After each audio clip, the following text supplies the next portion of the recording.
South Carolina representing the Southeast region, looking for a win. It is likely the winner of this game will advance to the 8-team elimination format starting tomorrow. Hawaii is who they face. Hawaii looking for their first win, but could be the only one they need. The stage is set on the final day of pool play at the Senior League Softball World Series. Big night the other day on Tuesday for South Carolina in a comeback win. And Kate Sheely, second inning, going yard, and then again comes up big time. They're down by 2 in the 6th inning. Kate Sheely once again coming in clutch. Then it's Malia Lewis. 2 RBIs are going to score on this, and they ended up coming back to beat Czechia 4-2. What a game for them. We saw that Czechia team who looked really good, so it's a good win for South Carolina. You see the Southeast and the West region at the bottom of Pool B, but there are scenarios for both of these teams to secure their place in the next phase of this tournament with a win in this game. That will be their focus. 6 games on tap today here in Frankfort, Delaware, alongside the former Alabama star Allie Shipman. I am Chucky Kemp. For Hawaii, it has to be a win. There's no doubt about that. They can advance with a win of at least 2 runs or a 1-run win, and Czechia to win either of their games today. And it really comes down to run differential. How many runs have you given up in this tournament? And that's why the 2-run versus 1-run win for Hawaii really makes a difference here. But either way, it has to be a win for them. Can Hawaii get the bats going? It's been a little up and down for them. Scored 1 run in game 1 on just 2 hits, but they bounced back in game 2, scored 6 runs on 9 hits, struggled in their last outing, and a 10-1 loss to Czechia. See if Casey Kimura and company can get things going here in the top of the first against, guess who? Kate Sheely in the circle. 13 of their 18 innings. She has thrown 1-1 with a 3.23 ERA. We already saw her go yard against Czechia earlier this week. Now she's going to be in the circle. She's going to work upper 50s, drop ball changeup, but that drop ball is her money pitch. She's going to work it low in the zone. Here we go. 3 games on both fields today. We are on Layton Field, Lions Field just behind us, also getting started. 2, 5, and 8 Eastern time, the start times.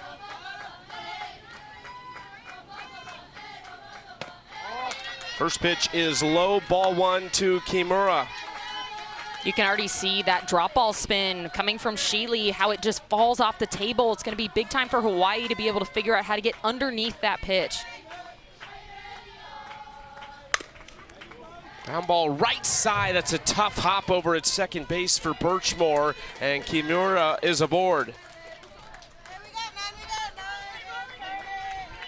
Good job by Kimura, just getting enough of this ball. And once again, the drop ball that Sheely's going to throw is going to induce a lot of ground balls. So this infield for South Carolina is going to be on their toes. Kimura on first for Paisley Aoki, the third baseman, left-handed hitter. Swings through that pitch. I think that was her that said, ooh, when she swung at that. You can see her smiling there. Sometimes that first pitch that you swing at, it's the first opportunity for you to get a feel for the speed, for the spin. Sometimes it catches you a little off guard. She's been their best hitter, has hit 400 in the first 3 games. This gets away. Kimura is up to second base in scoring position early.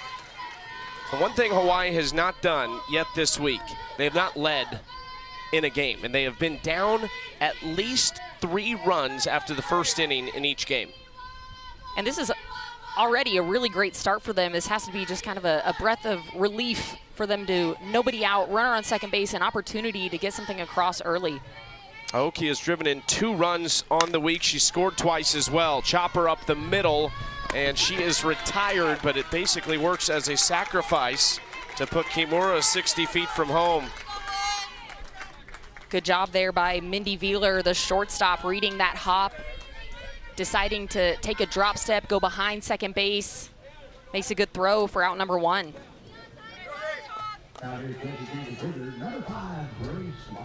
Grace Washington at the plate. 3 for 8 on the week. She has also driven in a run.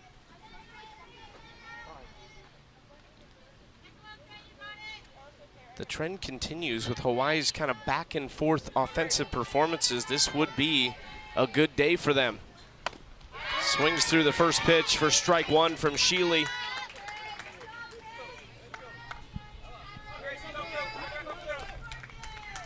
And the hard part with a pitcher that's going to throw drop balls in this situation, you need to get a ball deep enough into the outfield to score a run for a sac fly. So it's how do I get my bat underneath that pitch? Do you lower your legs? Do you drop your barrel head behind you? There's a couple different ways to do it, but you need to be able to get underneath that pitch.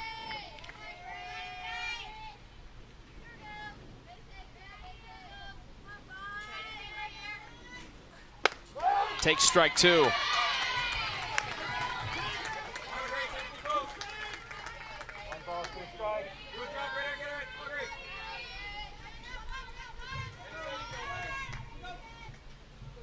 Big pitch coming here for Sheely. Washington has not struck out this week.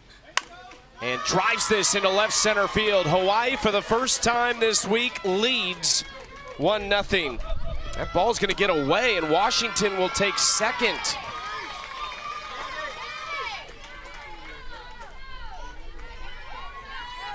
Big moment for Hawaii here. Like you mentioned, this is the first time they've led all tournament, and Grace Washington notices this is her one pitch up in the zone that she got all at bat, and she takes advantage.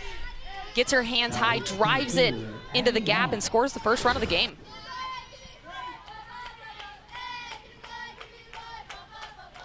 Center fielder Addie Wong at the plate.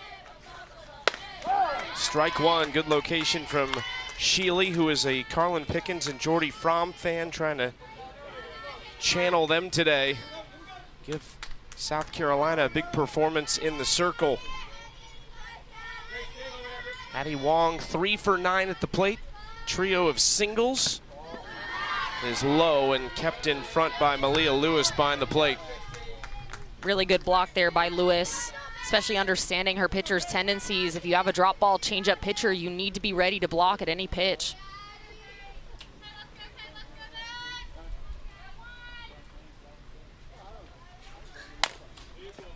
Another foul ball, Sheely in front. Again, 1-2.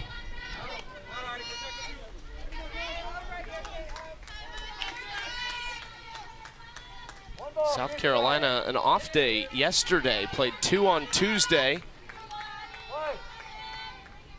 And 1 game on Monday. They lost 10-0 to Canada on Monday night to open things up. Backhand knocked down by Paget at third. Wong will reach. Good job by Wong, especially in that count, just to be able to get some barrel on the ball. Tough play for Paget, having to go to her backhand side. That was a bit of a squibbler, just kind of stayed low, and just scoots out of her glove.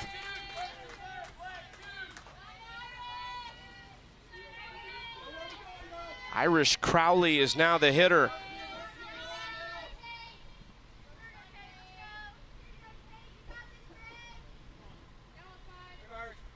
That will go down as an infield single for Wong, who will run and take second base. The throw goes to third.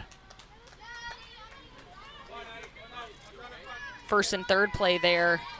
Runner was going all the way, so the defense decided, let's just go ahead and try a back pick at third base. It's a safe call in this situation. You don't have to risk a throw going all the way to second base.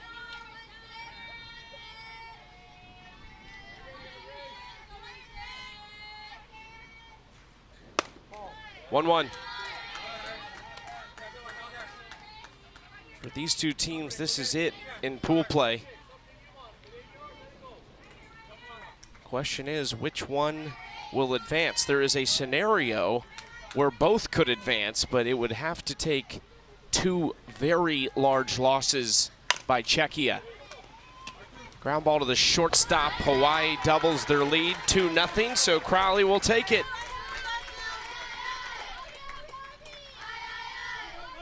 Once again, we've already seen Hawaii put the ball on the ground a bunch this inning, and it's because of that drop ball that Kate Sheely is throwing. But a great job by Irish Crowley putting it on the ground hard, knowing that her job is to score that run, and she does just that.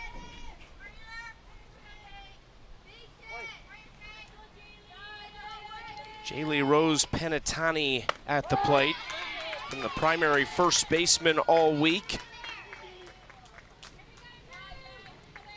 Has walked 3 times, still looking for hit number 1.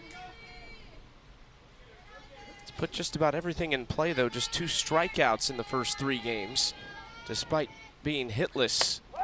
Watches that pitch and falls behind 0-2.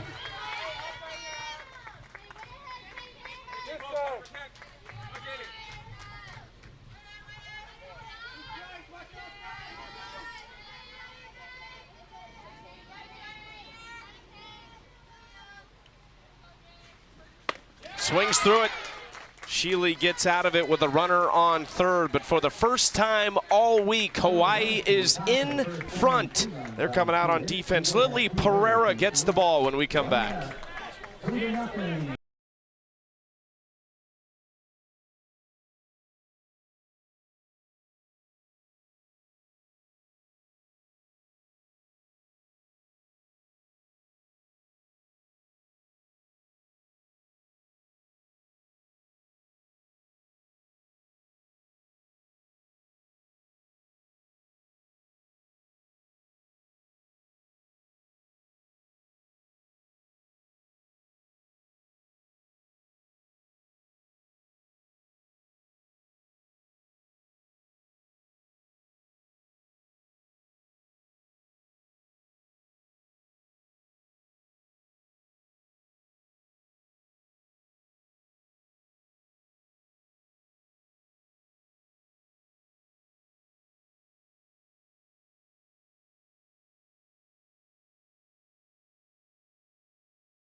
Brian Jones, the manager for South Carolina, has been here before. His daughter Stephanie is actually one of the coaches.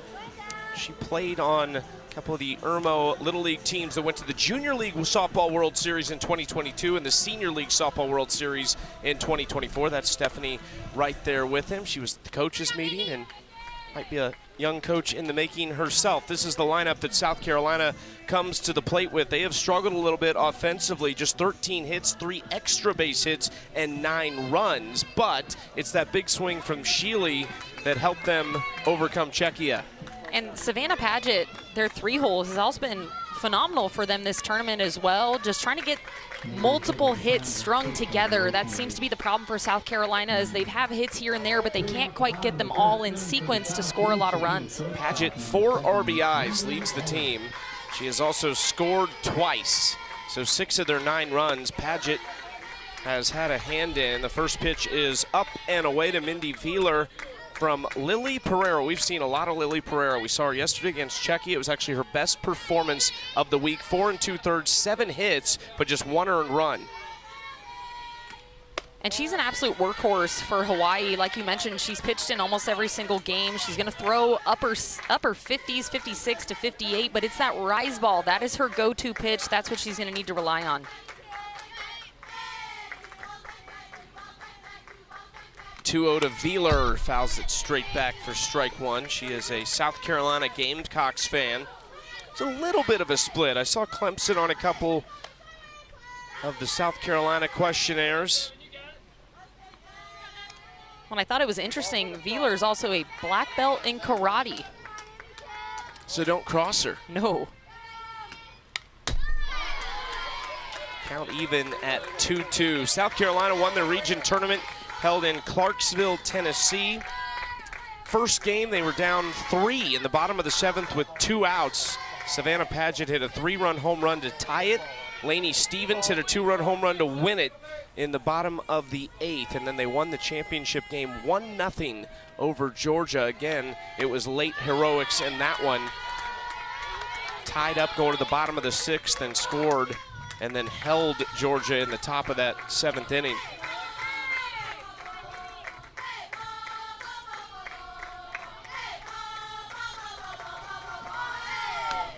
3-2, swing and a miss. Strikeout number 1 for Pereira.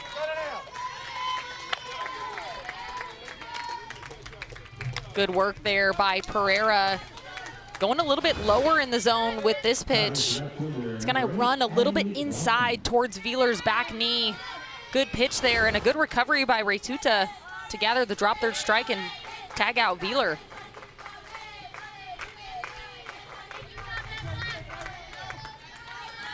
Addie Broughton, the left fielder, stepping in. Fouls that off. Favorite athletes are Munenori Kawasaki, a former MLB player from Japan, played a few years in Toronto, and Megan Grant. She's actually listed the Portland Cascade as her favorite team, which Megan Grant plays for, hit 10 home runs, second most in AUSL history this year behind Maya Brady. And we talked about it in yesterday's game, but one of Megan Grant's home runs went over 300 feet, and then the second one went just under 300 feet. So she's not getting shorted on her 10 home runs either.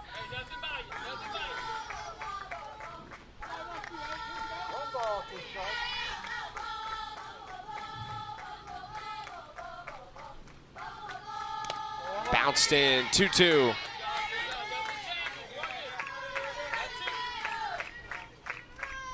Broughton's favorite subject in school, forensic science. Where are these kids going to school? I barely had science. I didn't know that was an option.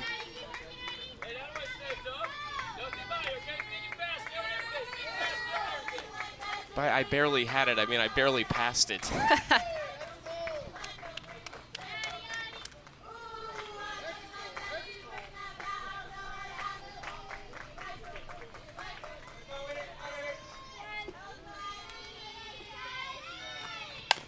Ground ball, another foul ball. Nice job by Brian Jones over there to knock it down. He got in front of that one. He bodied it up, kept his chest down. Pretty good fundamentals over there, especially with no glove. If you're going to coach it, you better do it too.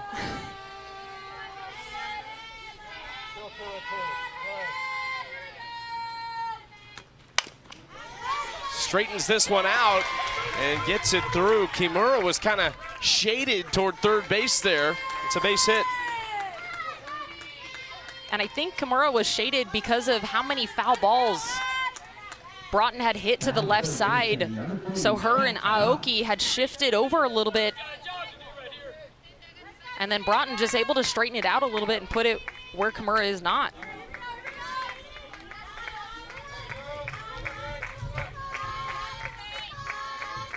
Here is Savannah Paget. 556 average, a double, 4 RBIs. Runner goes and is into second safely with a stolen base. Really good execution there by South Carolina on the fake bunt steal.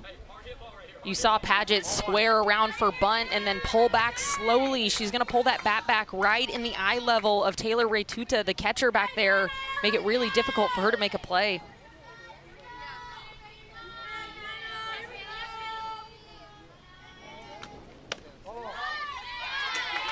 1-1.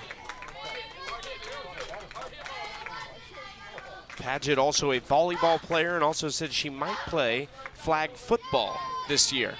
That is becoming a wildly popular sport. She got all of that pitch. Also says she can do the worm. Okay. Can you?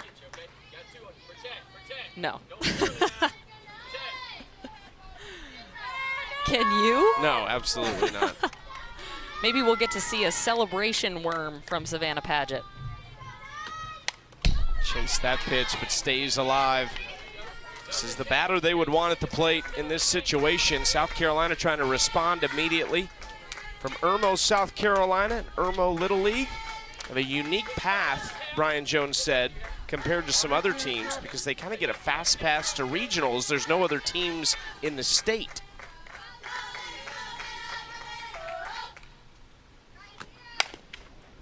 Another one. Brian Jones is staying busy over at third base. If I'm him, I might have to put a helmet on pretty soon.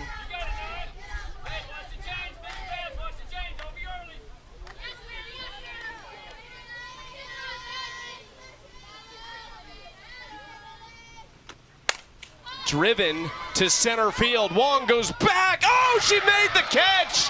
It came out of her glove after she came down. There's some confusion right now but it was ruled an out on the field. Unbelievable grab by Addie Wong in center. She held on after the initial contact. It looked like it was when she came back to the ground is when. I mean, Addie Wong, talk about athleticism. No fear of the fence, secures it. Secures it right there. She still has it, so it's on her way down. So yes, that is a confirmed catch. And then Broughton, because she does not tag up on that, she saw the ball down, tried to advance to third, realized that it was a catch, and then had to go back to second base. But to me, Wong's got it all the way. She still has it, and then when she hits the ground, it pops out. To me, that's a catch, and a phenomenal one at that. Yeah, that is likely going to be the catch of the tournament. That's incredible from Addie Wong. I think they will potentially challenge this, but based on what we saw, this is a catch. That's a SportsCenter top 10 type catch to me.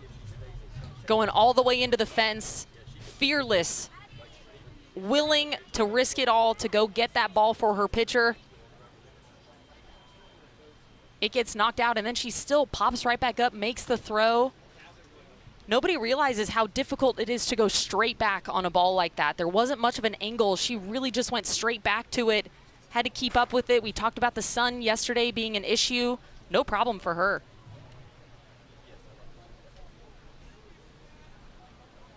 They are going to challenge this play.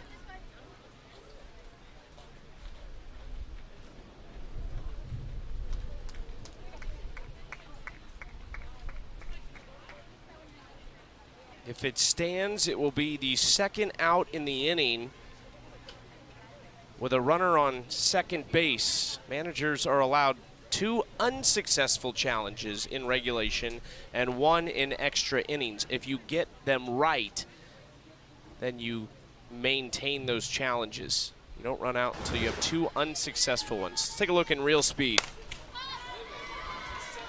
And watch the umpire. He's out of frame there, but you can see him arm up. He is calling out all the way, which is why Broughton has to go all the way back because she didn't tag up originally. But Addie Wong going straight into the fence, still has it in her glove, and then as she hits the ground, it pops up. To me, she secures it. I will be really shocked if this ends up being overturned.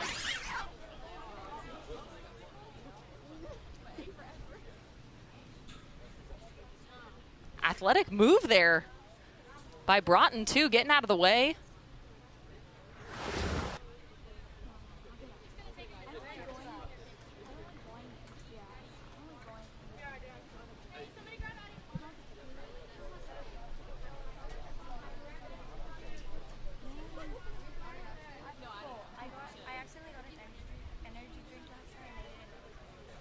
Addie Wong, yesterday the sun was a nightmare for these outfielders and had trouble with a couple fly balls. Did not have trouble with that, though. That is just unbelievable.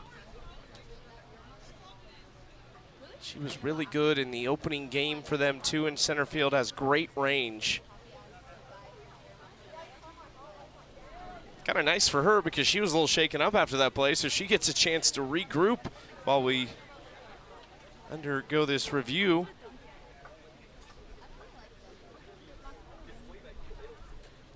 We are about to get word, maybe.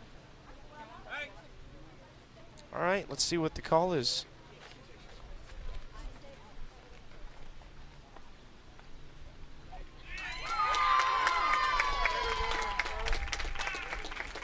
Interesting. So it is overturned, and they will move the runner from second to third, and then the batter, Paget, is on first. And I really am shocked. To me, she had that ball secured in her glove for plenty of time. There was no movement of the ball around in her glove. And then it just was when she hit the ground. But either way, I hope that doesn't take away from how great of an effort that was for Addie Wong. Just to be able to get out there, get glove on it, and stick with it. Heck of a play either way.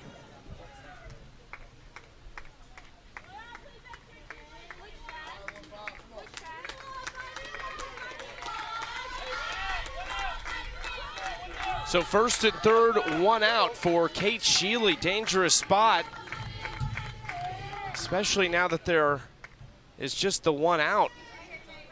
Sheely only has one hit this week, but it was the home run.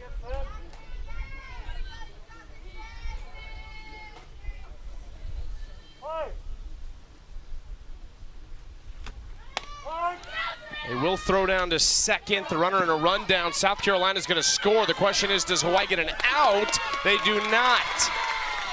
And a big turn of events in the last couple pitches.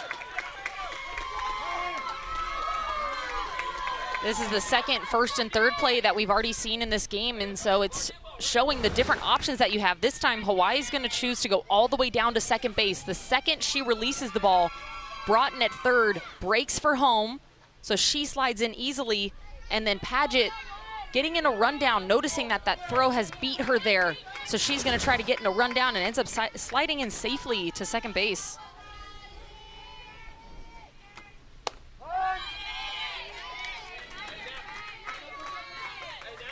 Strike to Sheely here with a runner in scoring position, a tying run. An eventful first inning between South Carolina and Hawaii.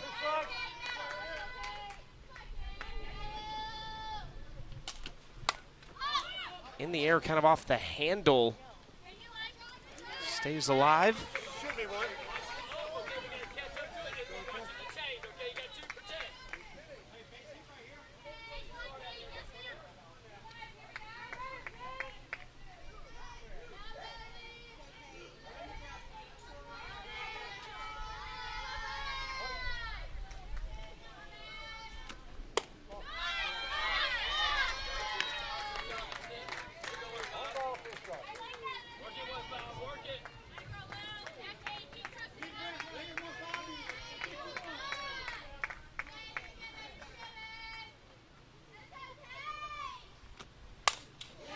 Trying to straighten it out, more solid contact on that pitch from Sheely.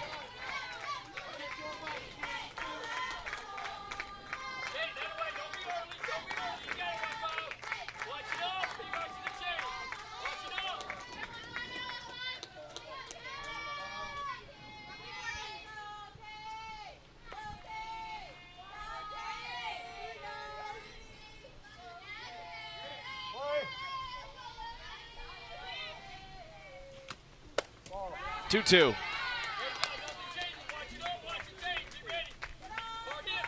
Good at bat here from Sheely. Oldest of three kids. Her siblings are Jack and James. Another volleyball player, one of many on this South Carolina roster. Works the count full. Good at bat here by Sheely. You saw in the opening, she's used to being in clutch situations.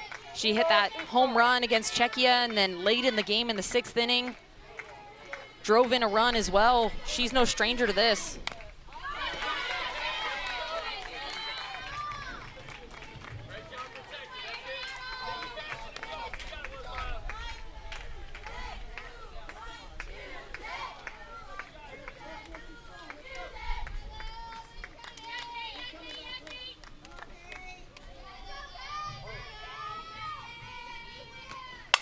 Hard hit ball picked up by Aoki, who runs the runner back, but airmails the throw, and South Carolina is going to tie the game, and Sheely will cruise into second base.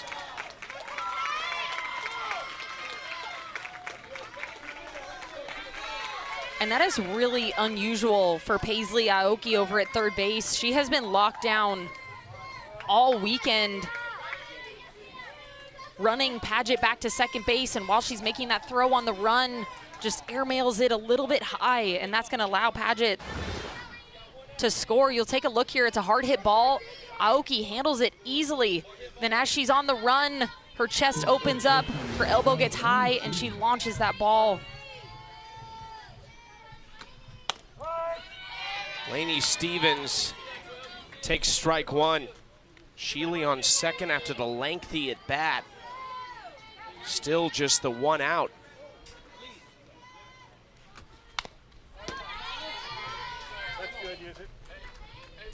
Lainey Stevens, a Brock Bowers and Carlin Pickens fan, and a Georgia Bulldogs fan, naturally, if she's a Brock Bowers fan.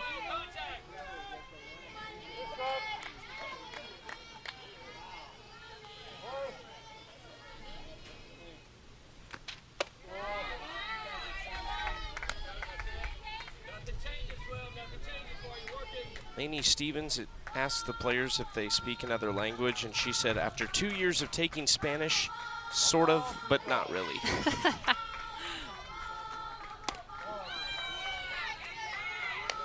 I second that. After taking Spanish in school, I'm not sure if it really stuck with me. I tried.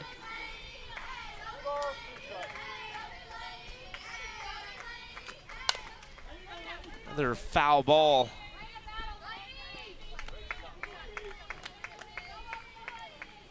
This is a bit of a grueling inning for Hawaii, physically and emotionally.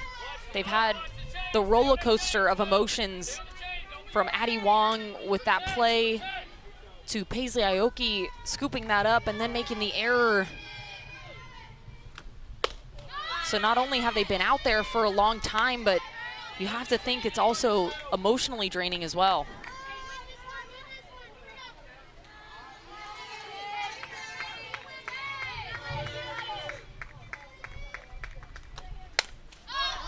In the air on the infield, Pereira kind of lost it. It's a nice job by Muraoka coming in from second base to make that catch. We mentioned the sun a little bit, and as the day progresses, it just gets harder and harder for the defense to see those pop flies. You could tell Pereira lost it a second, but Muraoka doing a good job of communicating, calling everybody off, and securing the catch.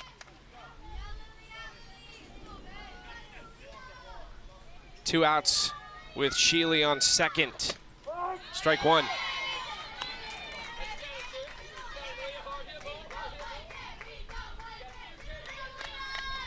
Malia Lewis is the batter, the catcher. So the catcher at the plate, the pitcher on second base. The inning ends here. They're going to have to hustle up, get a breather, and get back out there.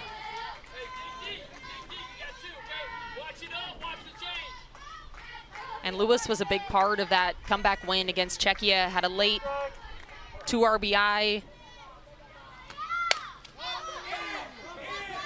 Here to shallow center, Muraoka staying busy to end the inning.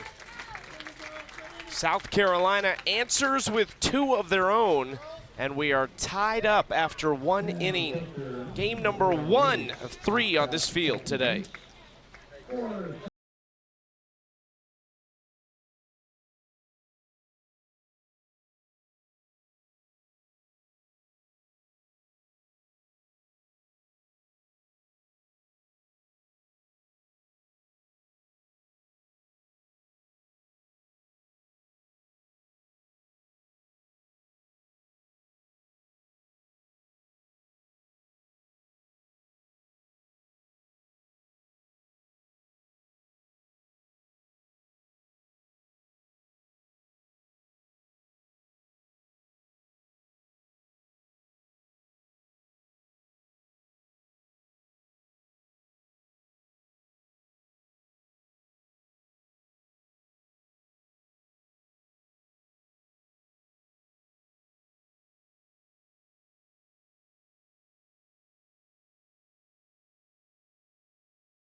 Two the score, going to the second inning.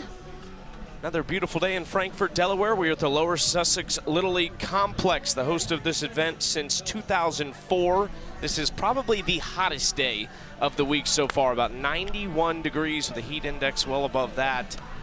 So this is likely the toughest game of the day at the 2 o'clock window. Absolutely, and not only that, there's very little cloud cover, so you're also just getting beat up by the sun as well. And these games, they're full 7 innings. They are long, they're emotionally draining, they're physically draining. And this is a big, big game for both of these teams. This is a must win. It's also the windiest day in Delaware, which we are feeling in the booth right now, keeping all the papers together. Leadoff is Jalen Pang, 7'8", coming up for Hawaii here.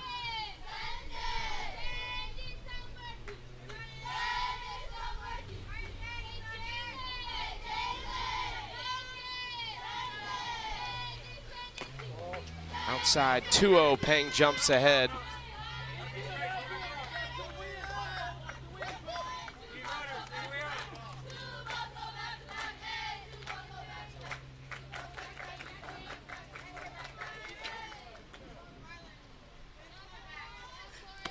Chases that pitch ahead in the count, 2-0.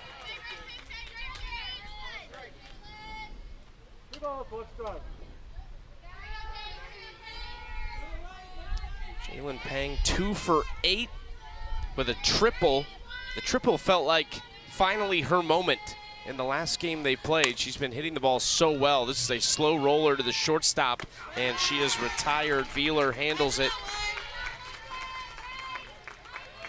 That's a really good spot by Kate Sheely, going to that drop ball low and away, forcing Pang to kind of just reach her bat out there, induces soft contact for the first out of the inning. 3 of the 4 outs recorded have been Mindy Wheeler at shortstop.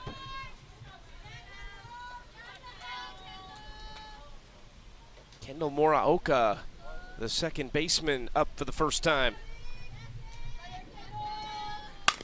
Hard hit ball, that gets through the left side. A 1-out base hit for Moraoka. Solid piece of hitting there by Moraoka, waiting for something a little bit closer to the heart of the plate. Gets this one waist high, lets it in deep, gets her barrel out there, and she's aboard. Tough play for Wheeler as well. Thought maybe she had another play, couldn't quite get it.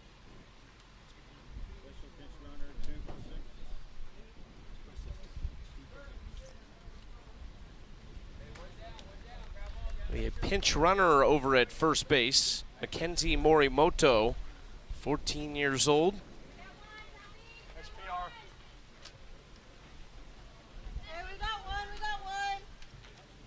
Saw Mackenzie run in their last game as well.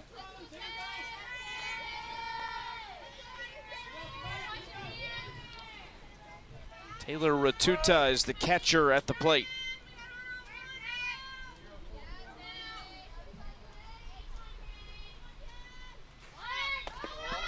Low, and that is going to be a stolen base, too, for Morimoto, who I think was going, regardless of the fact that that was in the dirt. Looked to me like a fake bunt steal again. So you can see her, she's going all the way. Late showing by Ratuta, and then pulling it back right in the eyes of Lewis behind the plate.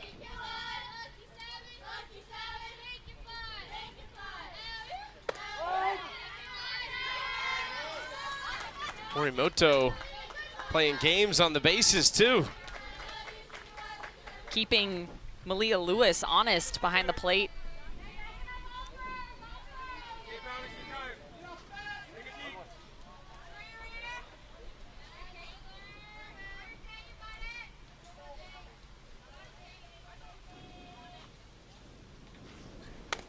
Out in front there, tried to jump on that pitch, but a little too excited.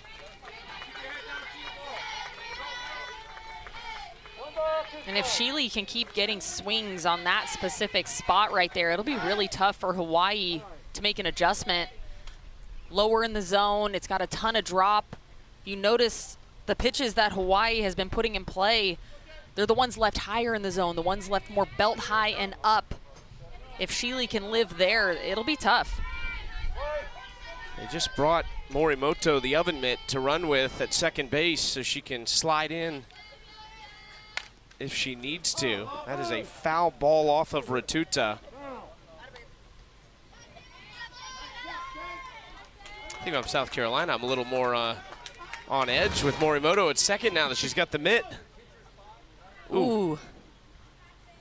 Right off the leg, maybe a little bit of the knee. Ouch.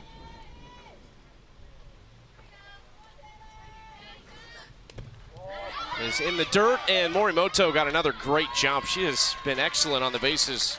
And you know when they have the sliding mitt on, they mean business. And she is absolutely showing that. Great jumps, really great reads, recognizing that ball in the dirt and not hesitating.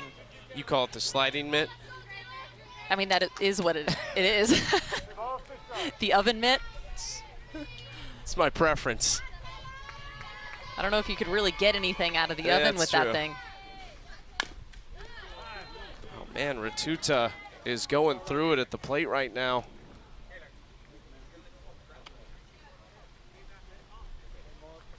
And it's those drop balls in that if you don't get your barrel inside and underneath enough, you'll top them and likely back into yourself. You see a lot of batters, especially as they get older, where the protection on their legs, on their ankles, and it's mostly because of that drop in.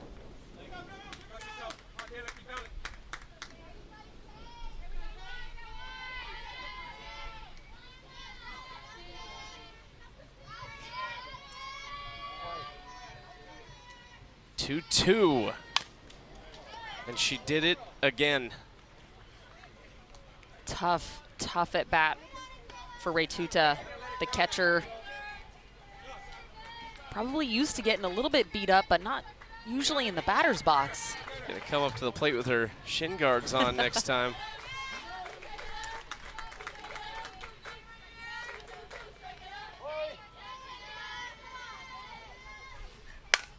Puts this one in the air to right center field. It's a long run in the outfield, and both players down for a moment. Fortunately, Sherrard hops up, but Rylan Earl is still down. Both runs will score for Hawaii, and they got the lead, but Earl is still on the turf.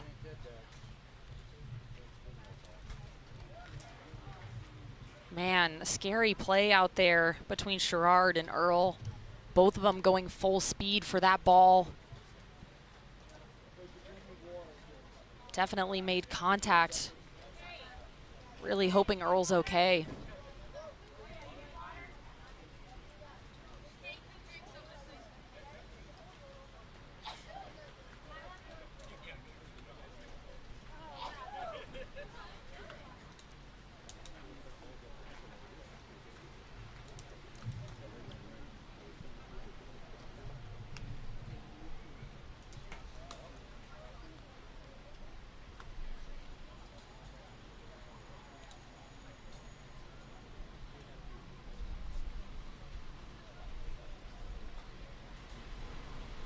It's good to see her sitting up out in the outfield already. Just a scary play. I mean, it's placed right between the two outfielders.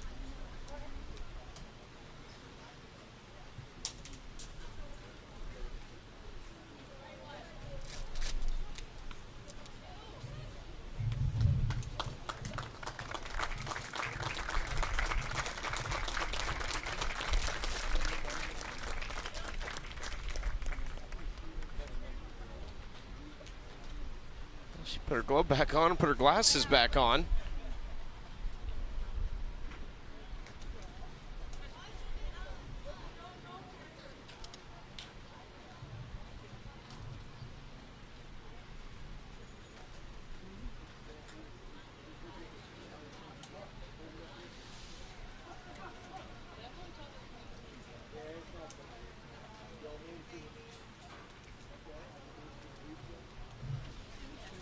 Charity West just jogged out of the dugout with some water for Earl.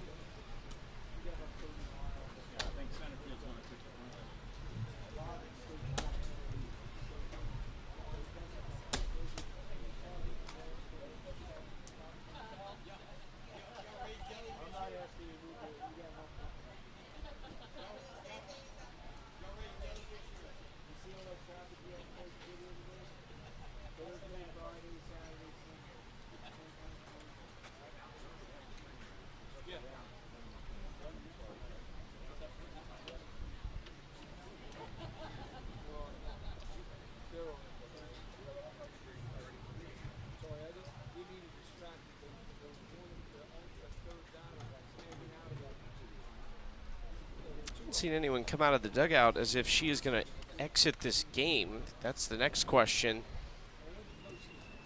which would be fantastic if she does feel good enough to stay in, and it would appear that she is going to. Let's see what she's kind of rubbing right below her neck. Maybe the foot or leg of Sherrard got her there. And heck of an effort by both of those outfielders, both going all out, laying out for that ball. Really, really good to see Earl up and ready to play.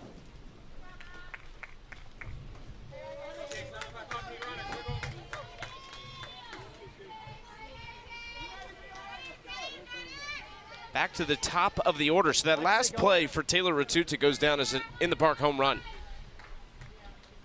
Muraoka scored. Ratuta came all the way around, and it's 4-2 Hawaii. Just one out in the inning, and we're back to the top of the order. Casey Kimura, who takes the first pitch inside ball one.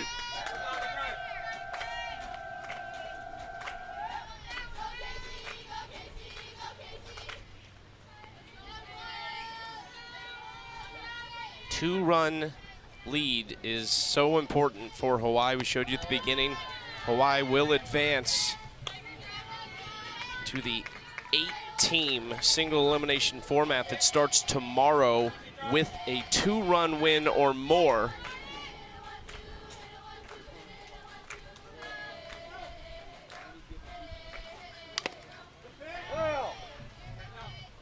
They can advance with just a one-run win as well if Czechia wins one of their two games today, which you've seen Czechia play.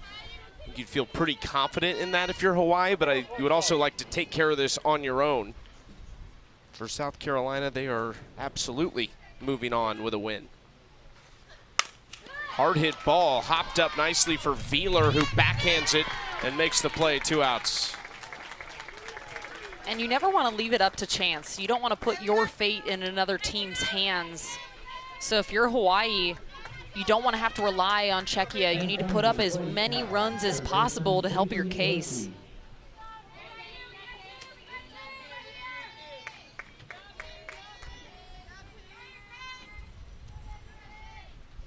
Paisley Suaoki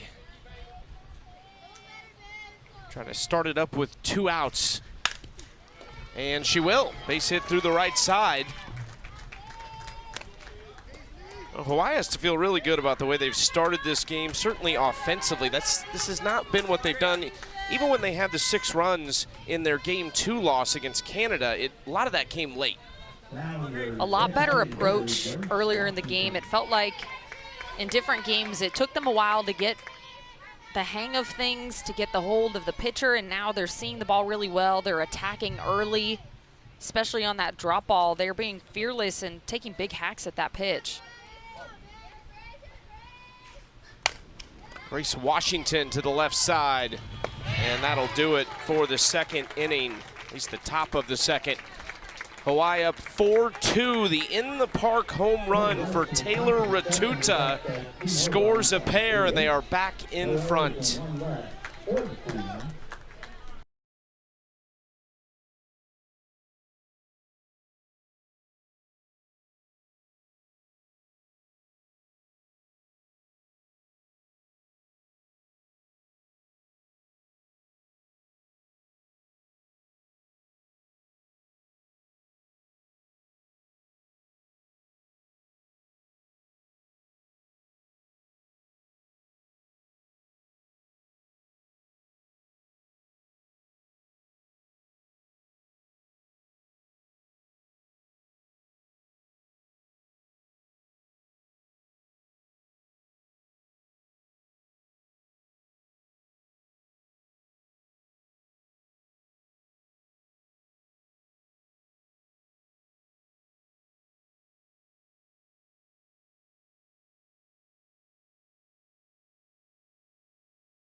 some fishing out at Indian River Bay nearby. I've seen a lot of fishing going on the drive out here to Frankfort, Delaware. And a beautiful day for it, I'm sure. 4-2, Hawaii leads South Carolina, but South Carolina coming to the plate for the second time here against Lily Pereira. You a fisher? Yeah, I really enjoy fishing. Do you touch the fish? Yes. That's a no for me. That's where I draw the line. First pitch hits Charity West, and she starts off the second, the leadoff base runner.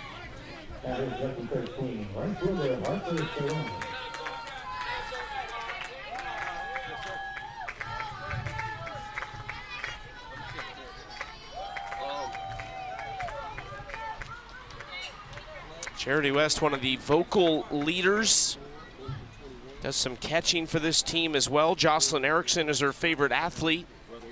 Makes sense. Florida Star. And her favorite food is crab legs, and you got to think with where we are, she's got to be really happy. Plenty of options. Lots of places to get some good crab out here. They're going to run for her at first with Rylan Earl. How about it? Rylan Earl, who just took a shot that last inning in a collision in the outfield, not only stayed in the game, now she's going to run over at first base. I mean, that's really impressive. Really glad to see that she's up and okay and feeling good. And she's going to steal a base.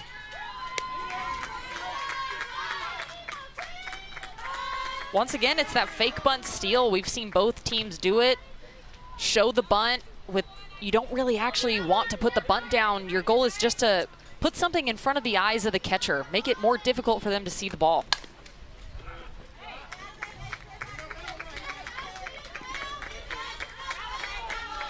Oh, 2 count. Lily Pereira could use a punch out here. Got one to start the game, but none since.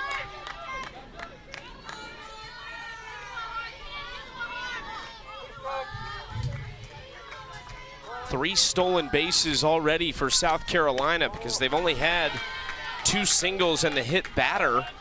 No extra base hits to manufacture those 2 runs, but it's the stolen bases that have put them in business.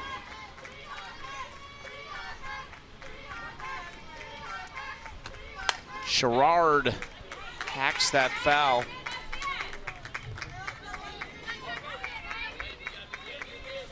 Favorite athletes are Lexi Winters and Ella Chansey, who played for South Carolina this year.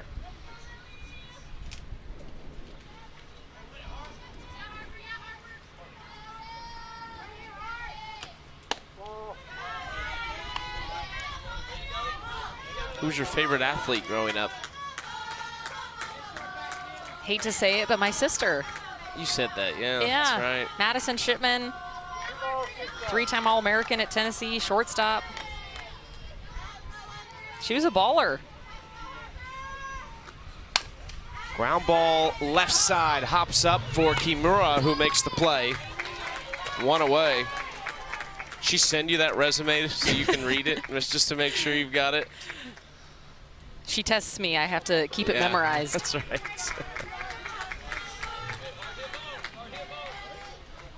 Third run for South Carolina is 60 feet from home in the form of Rylan Earl. Emma Grace Birchmore, the second baseman at the plate.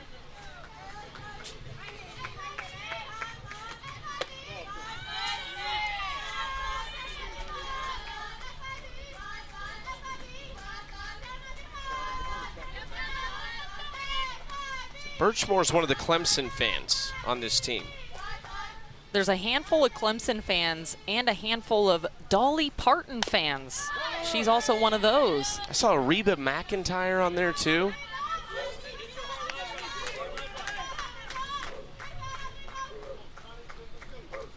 There are 8 different high schools represented on this South Carolina team, so a lot of these players have known each other from competing against each other. 10 of them actually played on the Junior League Softball World Series team together last year in Kirkland, Washington. Only 2 will age out from this year's team. But respectively speaking, when you think about some of these other teams, how long they've been together, for South Carolina, they have not been together nearly as long. But they put an emphasis on culture. Their coach says that they pick a theme every year, and this theme was based on the new Toy Story movie. It's aliens. And so the A is for aggressive, L is for locked in.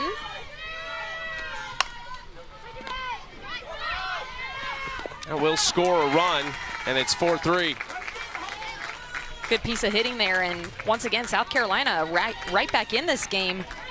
But back to aliens, I for integral, E, encouraging, N, next play, and S, Southeast champs.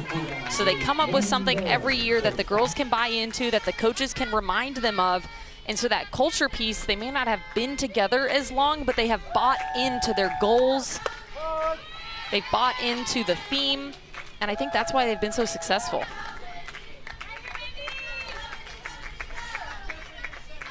They have responded in both innings. Strike 2 on the outside corner. This is back to the top of the order. Mindy Wheeler over 1 with a strikeout.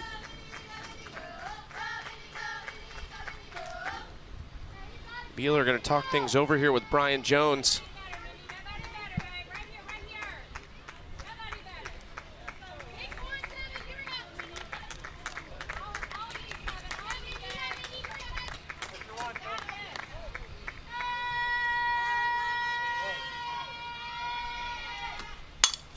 Taps it, just foul. Good battle there by Wheeler, just trying to stay alive and extend this inning.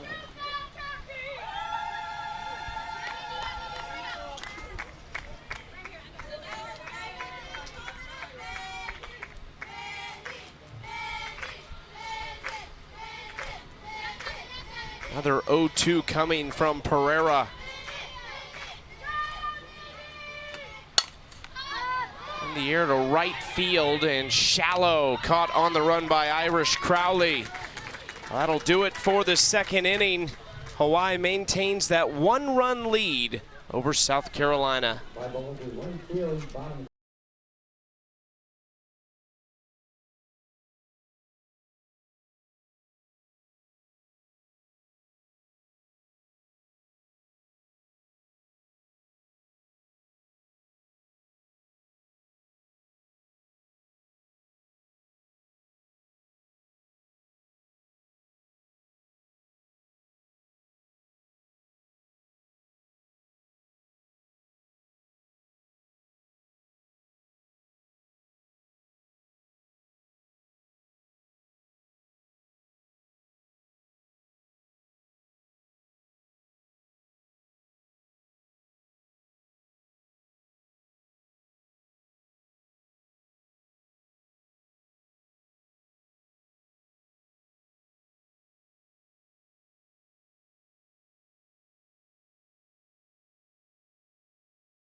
Just behind us on Lions Field, Delaware leading the Philippines 3-0. That would be a massive win. Those are two really good teams going to work.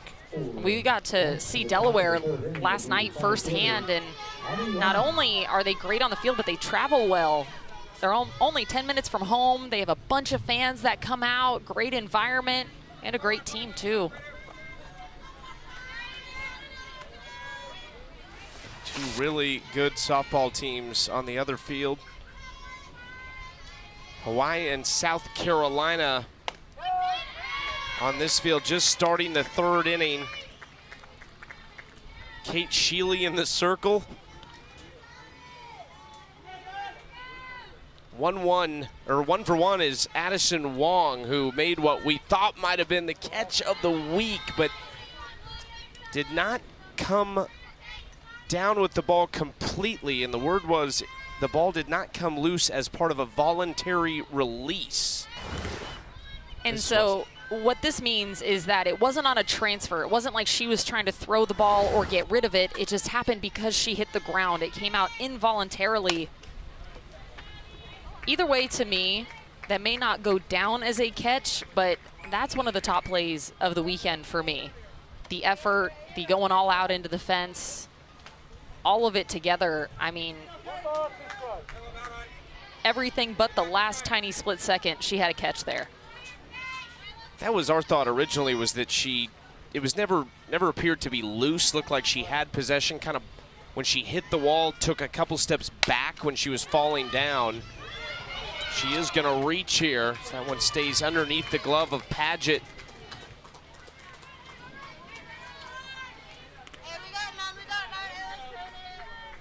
To me, it seemed like she had possession for a long time. Even after she hit the fence, she maintained possession and control of the ball. It was just as she fell down, then that ball came out, and it was ruled that she didn't mean for that ball to come out. She wasn't trying to get the ball out of her glove. Crowley, more of a protection swing there for her base stealer, Wong, who is in scoring position.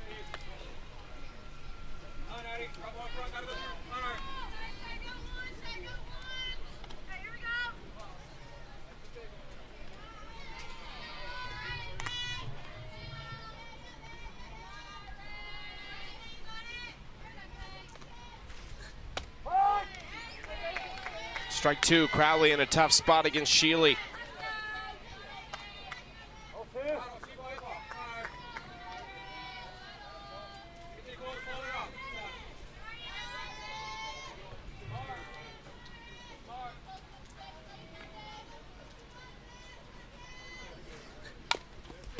Fights off that outside pitch.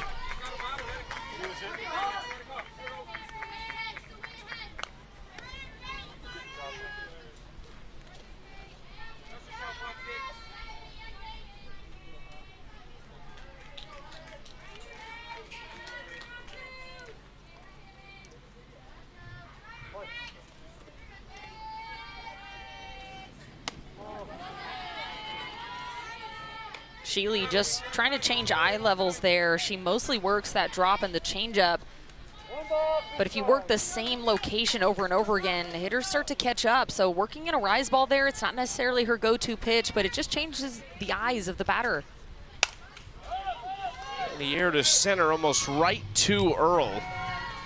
Kind of shuffled her feet, but stayed put and makes the catch. That's a big out right there for South Carolina. And again, a good job by Sheely mixing up pitches, forcing Irish Crowley to make an adjustment, and this time just not enough. Pops it up to Earl in center.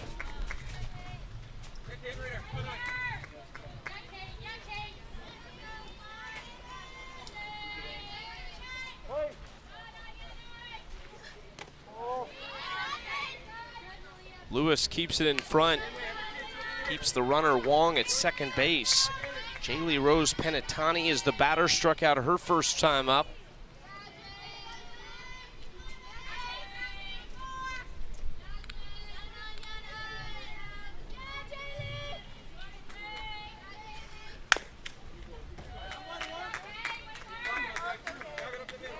Just like every time Jaylee Rose Penitani comes to the plate, there's a runner in scoring position.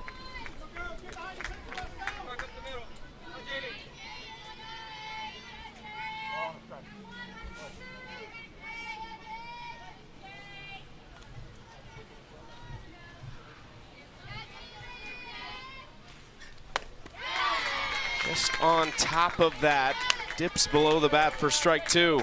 Beautiful placement right there. I mentioned earlier about how the placement of this drop ball is so huge. Look at the break on that pitch, falling down and in. If I were her, I'd go right back there. And for the most part, did. They call that a foul ball, but the catcher, Lewis, is saying she caught it. If she did, it would have been strike 3, but they will say foul ball. Sounded like she picked it out of the dirt. So hit the bat, hit the dirt, and then a quick pick by Lewis behind the plate.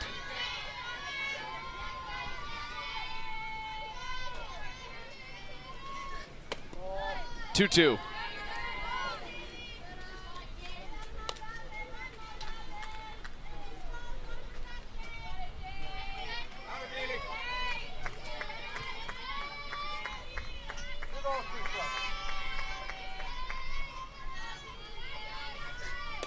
Chases that one. It gets away, though. Penitani headed to first. That was a great throw. It just kind of dipped across her helmet, and there's out number 2. Beautiful off-speed by Sheely on the mound, and then a good recovery by Lewis behind the plate, sticking with that, making a good throw. Heads up base running as well.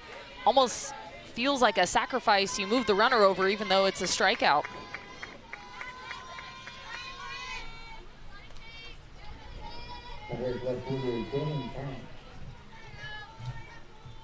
Jalen Pang.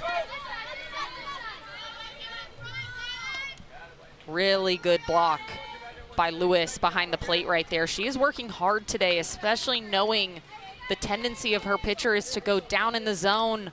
She is ready to get that chest protector on top and over the ball, and she saves a run. I say she did not offer at that last pitch, so that it will be ball 1.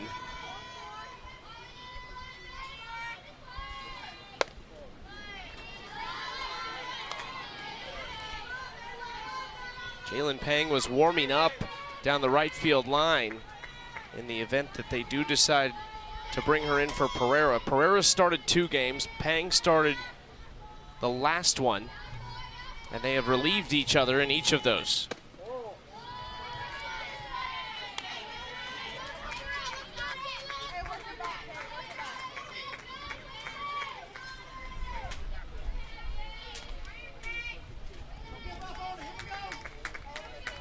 Sun breaking through, little cloud cover there for a moment. There's strike 1 and a 3-0 count.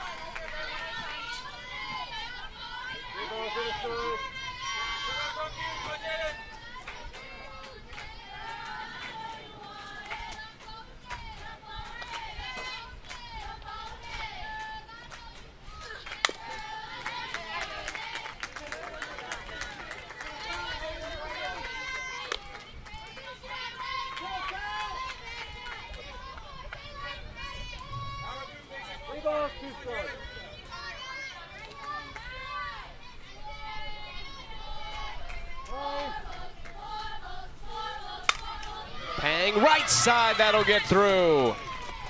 She drives in another. Hawaii has scored in each of the first 3 innings. 5-3 is the lead. Jalen Pang has continued to get better and better as this week has gone on. She's swinging one of the hottest bats on the team. She may not have the stats to show it, but she has hit the ball hard almost every time, and this time it falls in for a big-time RBI.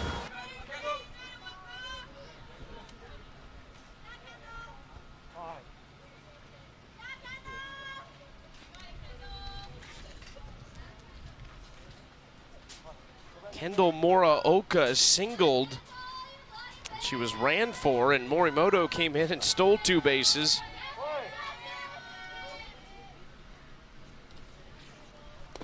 Chases that in the dirt for strike 1.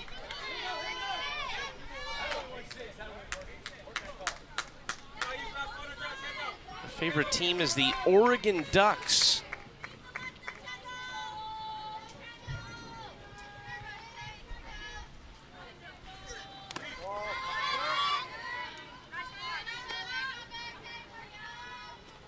Chad Pyler said Kendall Muraoka has a knack for being in the right place at the right time. We've seen that a number of times defensively at third base once in this game when Pereira was dealing with the sun on a pop-up. Ground ball up the middle. Tough hop and a quick flip to second, no, and Pang is gonna get up and take third.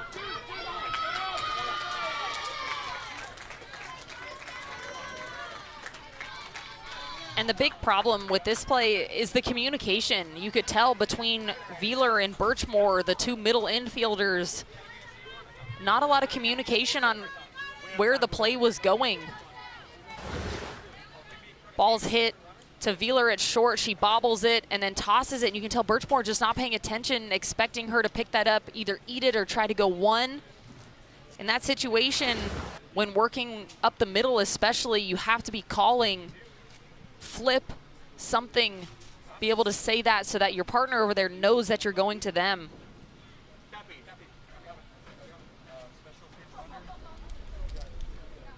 They will run over at first for Morooka, while South Carolina and Brian Jones finish their chat in the circle.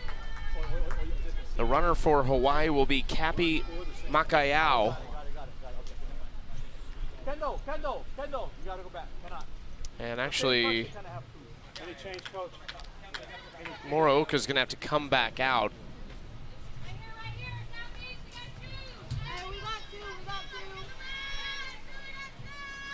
I think that's because that was a special pinch runner.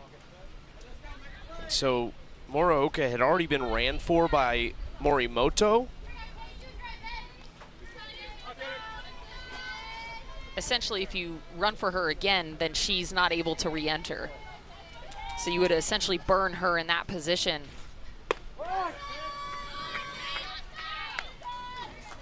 Strike one on the outside corner. Taylor Ratuta, the inside the park home run, her last at bat.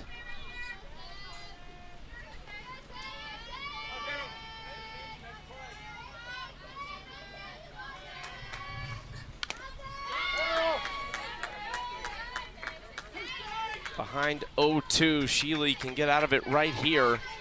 South Carolina is in the 2, 3, 4 spots in their order. First and third with 2 away.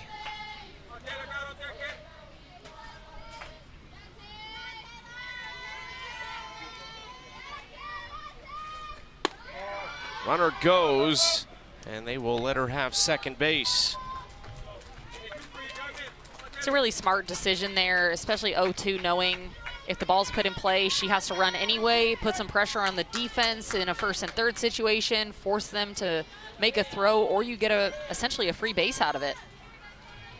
And now a base hit to the outfield could definitely score a pair.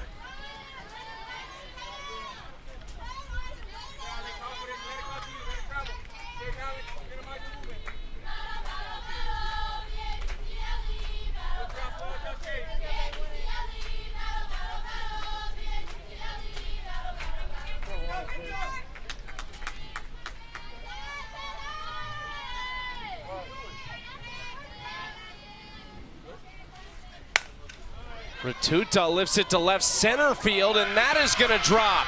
Another big swing off the bat of Taylor Ratuta. It's a 2 RBI double. Back-to-back balls off the bat of Ratuta that are absolutely crushed. And almost in the exact same spot too. See, look at her get her hands up to this pitch. She waits for that pitch up in the zone, gets her barrel out there, drives it into the gap, and misses a home run by 5 feet. Another great piece of hitting in a clutch situation by Taylor Ratuta.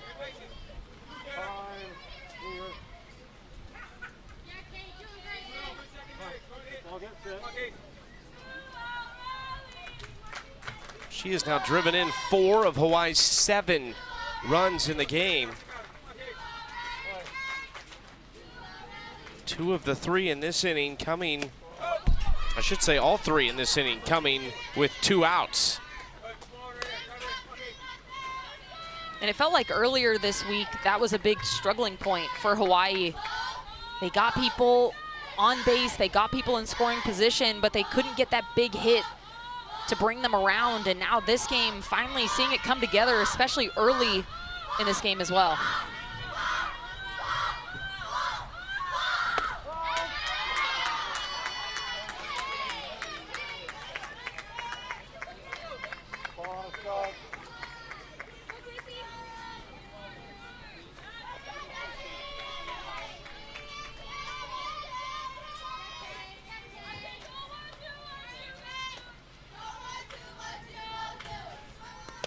bounced in, and that just saved a run. Malia Lewis getting in front of that. She's been great back there all day. She's had to block a ton. It is hot. She's got the gear on, but she continues to work really hard for her pitcher. Good work back there by Malia Lewis. This is the leadoff, Casey Kimura at the plate, the 2-1 count. 3-1. I mean, again, that's an athletic move back there. Blocking, moving to her left. She gets her left arm out and around to keep it in front as well.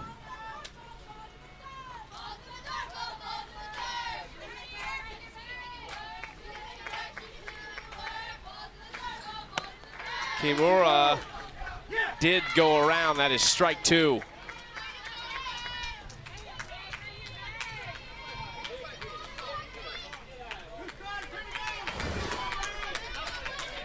And it does look like she breaks her wrists a little bit there at the end.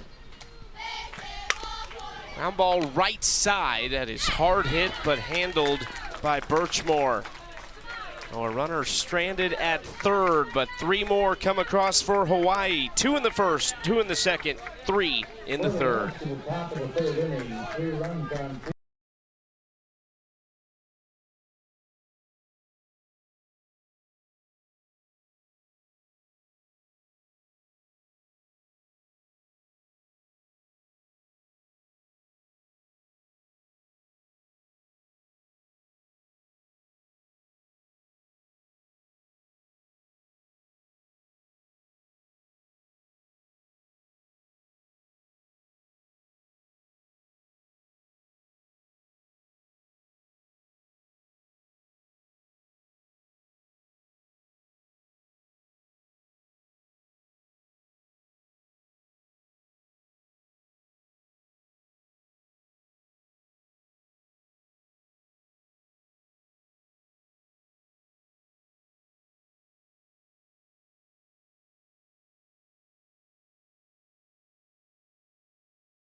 Follow the amazing kids as they experience their own Little League World Series adventure. Download the Little League World Series app and watch highlights, photos, see schedules, and more. Available in the app stores for Apple and Android devices. Texas awaiting their opportunity. They will play Pennsylvania in game 2 of 3 here on Layton Field. It is a must-win game for Texas, the representatives from the Southwest.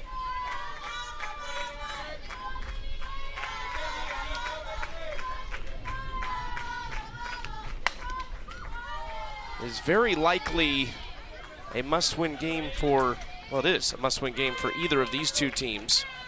Again, if South Carolina lost, technically they could still get in if Czechia lost both games big.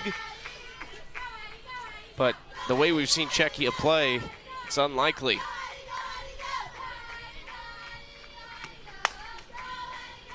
There's a smashed ball foul. Addie Broughton leading this inning off. Broughton 1 for 1, singled, stole a base, and came around to score. It was back-to-back singles, back-to-back players who stole bases.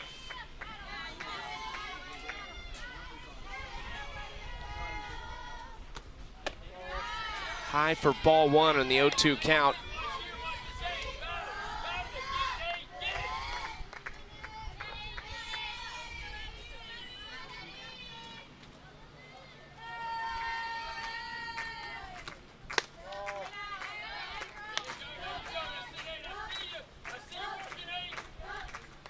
Addie Broughton wrote in her questionnaire she will start competing in wrestling this winter as well. And she plays the electric guitar, and she plays the trumpet. Swings through that pitch. Strikeout number 2 for Pereira. Good off speed there by Pereira. She's just gonna pull the string on this ball. Watch the down movement. Look at that. You can see it just floating, tumbling in. It's not gonna have the tight spin as her other pitches, but that's what makes it effective.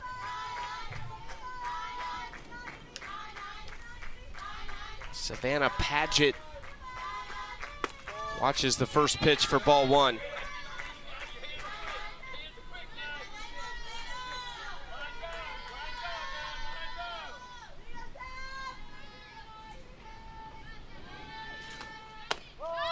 Catches the inside corner for strike 1.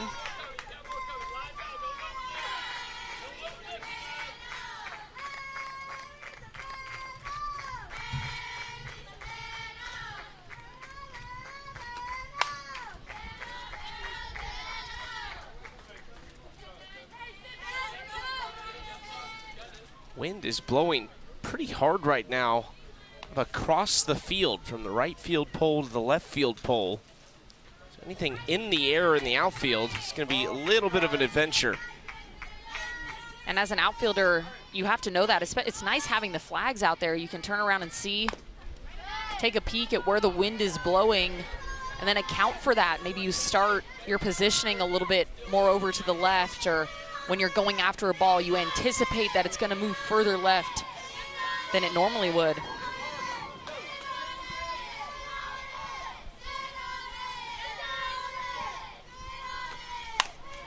Driven to left field. This is carrying, and it bounces off the fence. Extra bases here for Savannah Paget.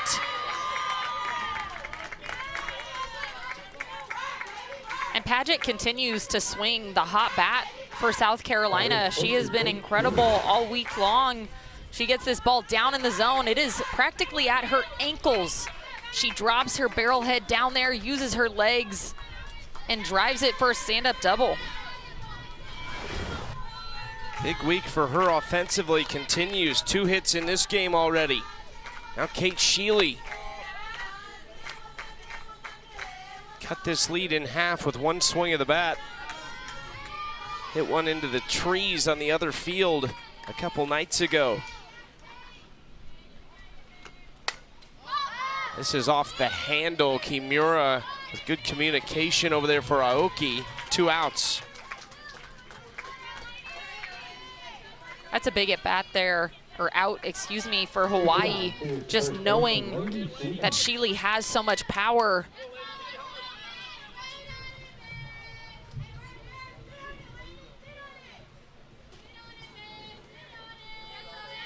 Lainey Stevens the last chance in the 3rd.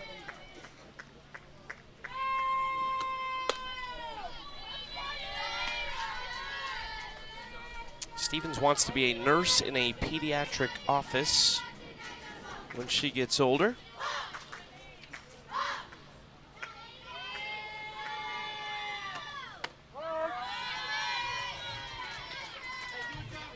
She also has power to her bat as well. She hit a walk-off home run for them in regionals. Another player that's used to the pressure and is strong enough to hit the long ball. 2-run shot in the opening game of regionals in the bottom of the 8th.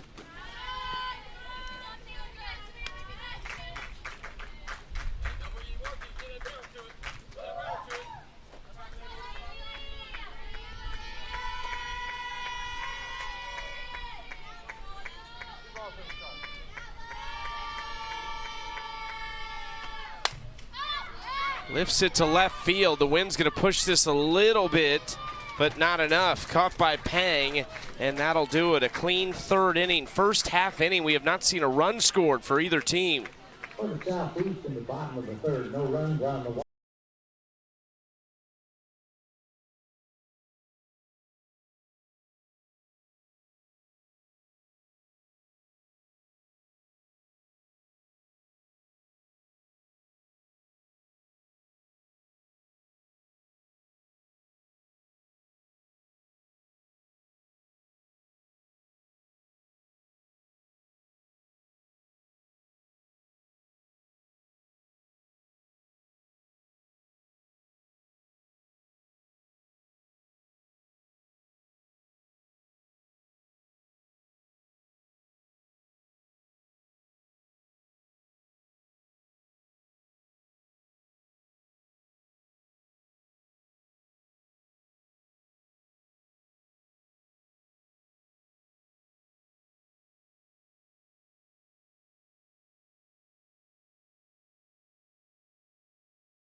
Hawaii has been hot, and they have been led by Taylor Retuta. First, it's an inside the park 2 RBI home run.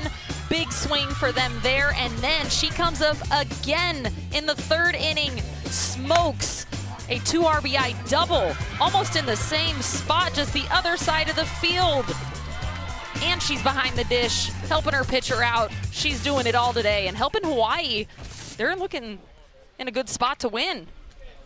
2 runs or more in a victory for Hawaii would see them advance to tomorrow's elimination round.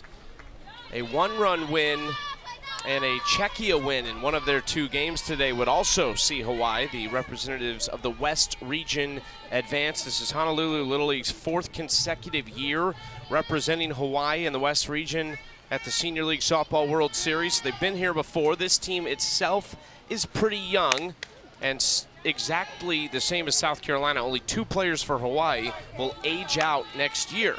So these 2 teams, a lot of the same faces. If everything works out for them next year, could be back on this very field playing each other a year from now. And experience is so important on a stage like this. There's a lot of emotions, a lot of different feelings, and so being able to just feel it once and then experience it, you come back the next year a little bit more confident, just knowing what to expect.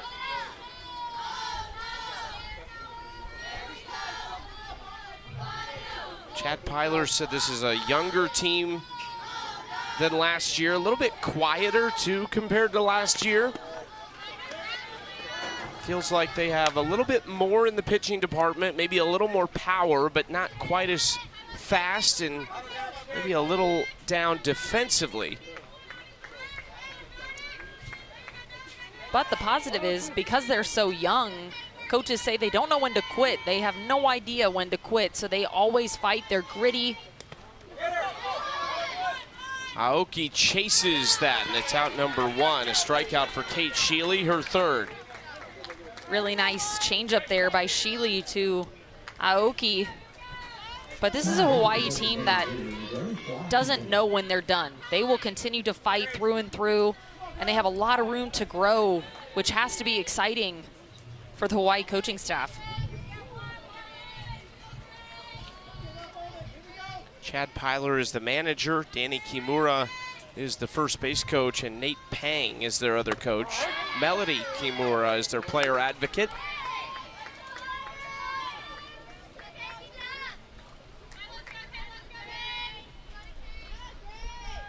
Grace Washington with 1 out and nobody on against Kate Sheely.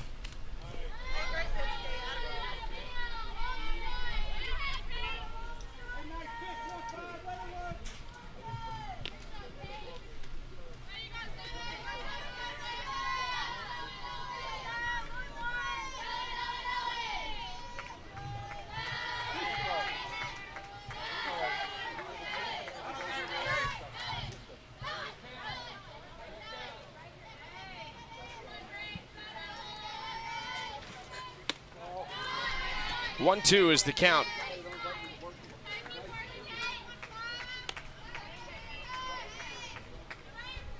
And although this team is young, Grace Washington is one of the older ones. She's one of the vets, a senior leader on this team. They look to her to lead the way, and she's also been really clutch for them as well, swinging the bat. They have a handful of returners as Washington sends that up the middle for a base hit, but to your point, Washington is the only one that's been here 3 times. This is her 3rd year. Crowley, Kimura, Aoki have all been here twice.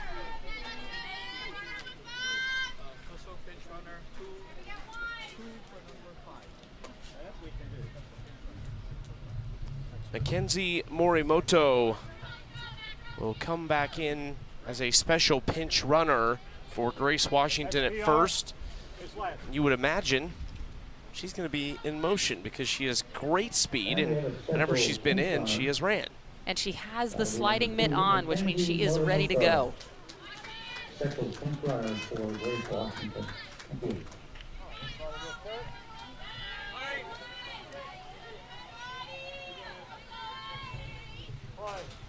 So let's see if Morimoto wants to run early in this at bat. She will. First pitch And the throw is in time. They got her. Great throw from Malia Lewis behind the plate. And Malia Lewis remembered that Morimoto has speed, so she is looking for this. She is waiting for her to run automatically from her knees. Great transfer, great placement on the throw. She was definitely ready for this moment.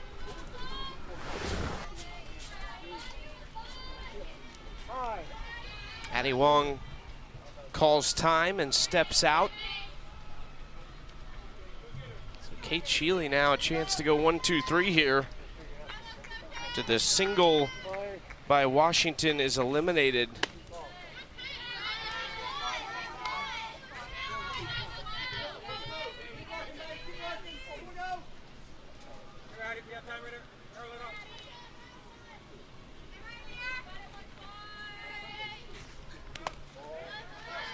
.2-0 the count.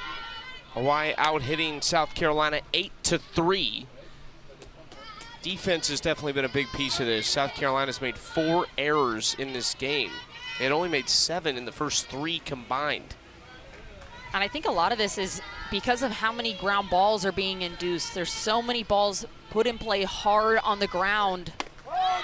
When you put enough spin on it and enough speed, it's only a matter of time before it becomes really difficult for the defense to defend.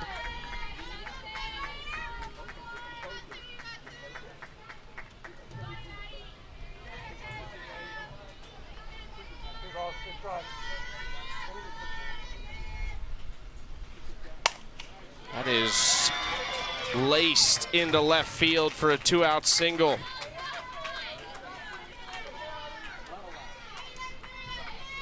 Good piece of hitting there. Dropping her barrel, getting all of that one, and perfectly placed to get through the 5-6 hole.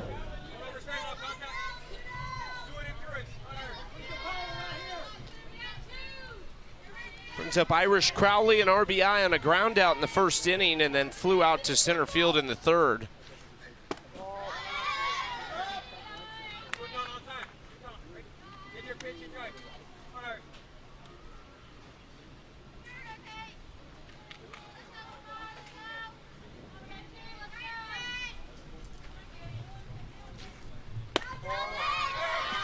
Wong was kind of off the base. That rolls slowly into right field. Wong will stay put.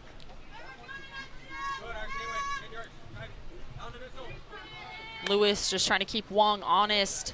A good job by Lainey Stevens, the first baseman, to get some glove on this ball. It's almost over the orange bag. Got enough of it to slow it down so that Wong couldn't take second base.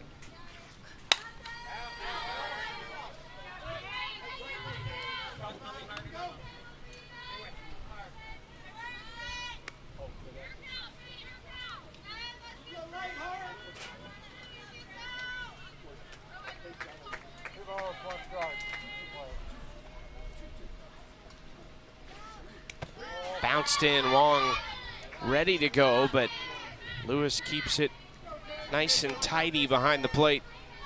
And unless it really bounces away from Lewis, she's already shown off her arm strength. You don't really want to push it right now, especially in this situation with 2 outs. 2-out rally brewing here for Hawaii. That runner that Lewis caught stealing, that play looks even more important for both teams right now. There could be a bases loaded situation with just 1 out.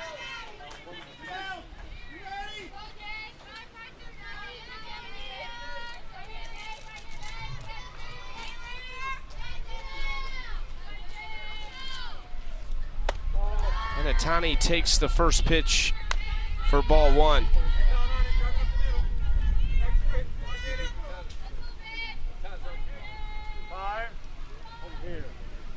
Brian Jones calls time and wants to talk it over in the circle. Kate Sheely, obviously in the heat for a long time.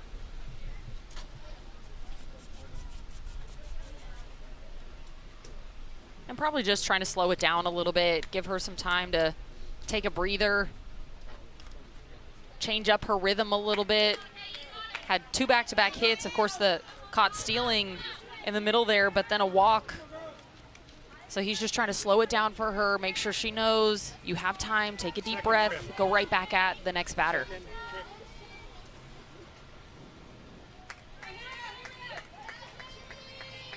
"1-0 is the count to Jaylee Rose Penitani. 0 for 2 with a pair of strikeouts.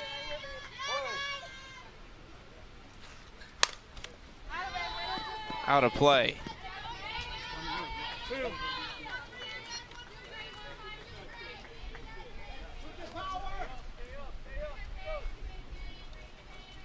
16 years old, favorite player Jada Coleman, 4-time national champ at Oklahoma, and now a professional champion with the Utah Talons in the AUSL.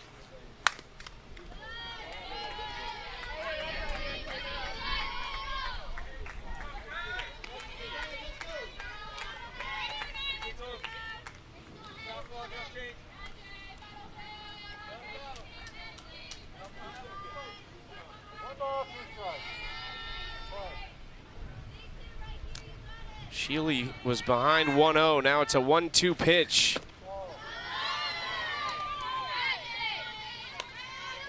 Really good take there.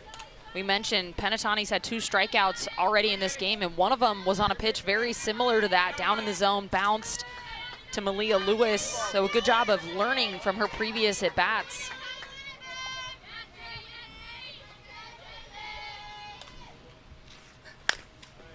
Fouled off Penitani. Stays alive, 2-2.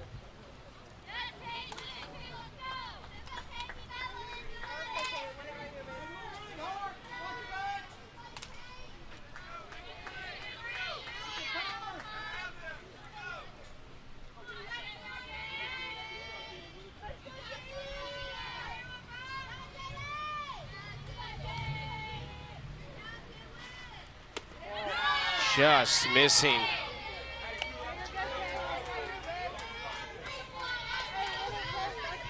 It's a big pitch coming up. Jalen Pang on deck.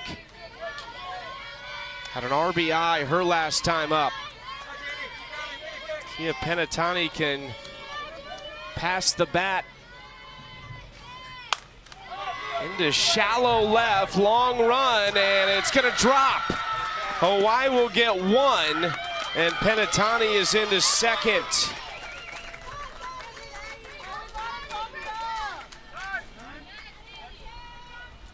And a much better at-bat all the way around by Penitani, learning from her at-bats before, making some adjustments.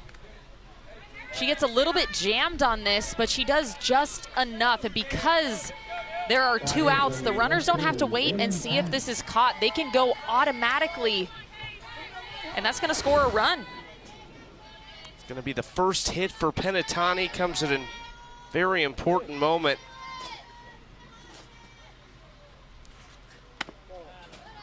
This was everything that's happened, has happened with 2 outs.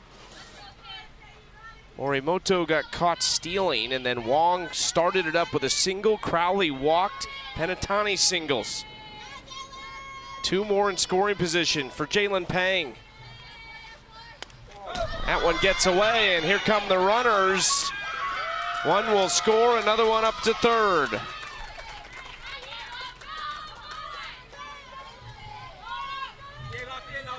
Really good read at third base, and Malia Lewis has worked so hard all day. This one just scoots a little bit under her glove.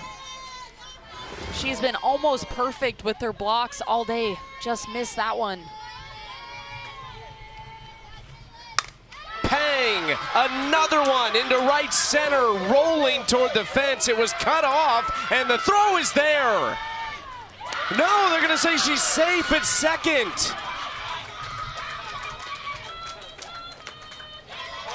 South Carolina, I believe, will be challenging this. We're gonna take a look at this play at second. A good job of getting it in by Earl. Gloves straight down to the bag.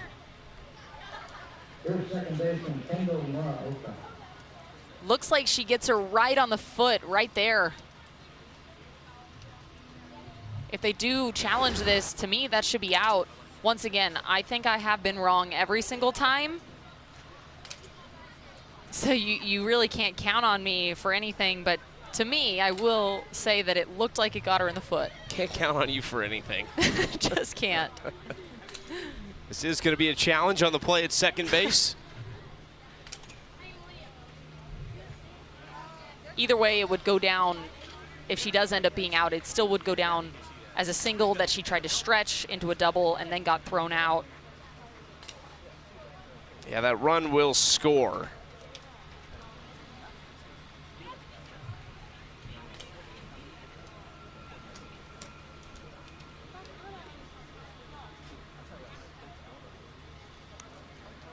Hawaii scored 2 in the first, 2 in the second, 3 in the third, and 3 in the fourth now.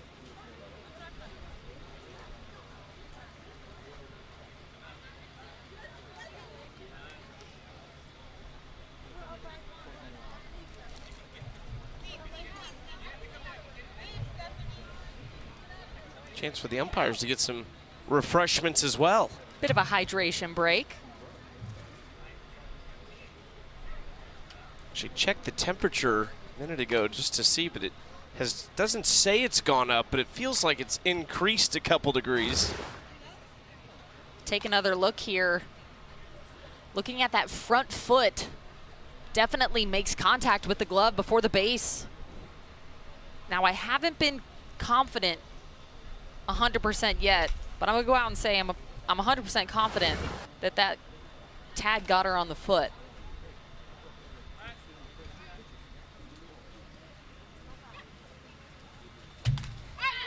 And they will overturn it. Out at second base. Allie is on the board with a correct decision. Well done, partner. Finally got one there.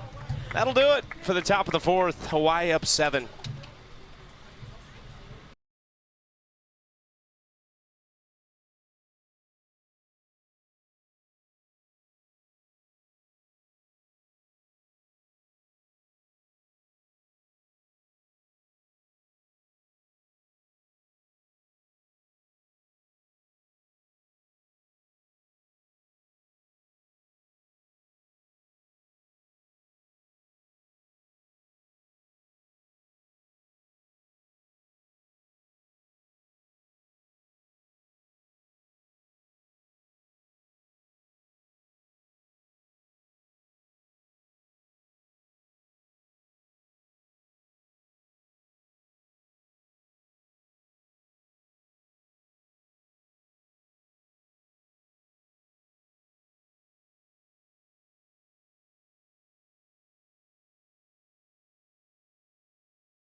Seven-run deficit for South Carolina. Very important fourth inning coming up with what Hawaii has done, scoring multiple runs in each inning so far. South Carolina got to turn things around in a hurry. They'll have to do it 6, 7, 8 in the order. Malia Lewis, Charity West, and Harper Sherrard all due up this inning.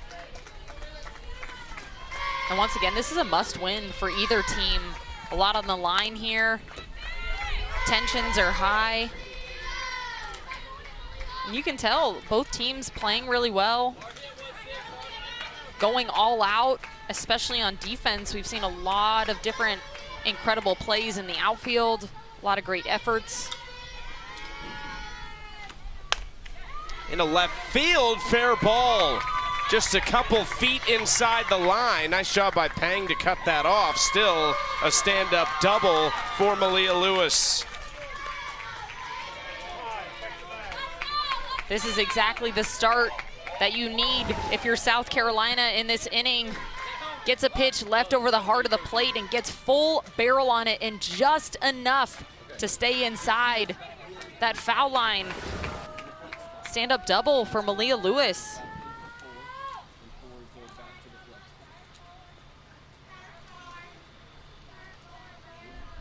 She was helping get the base back on at second.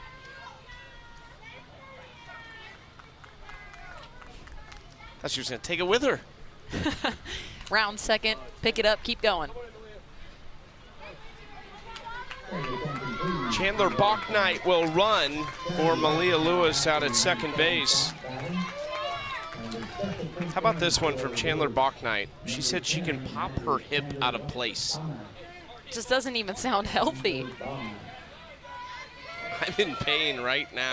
Just thinking about it.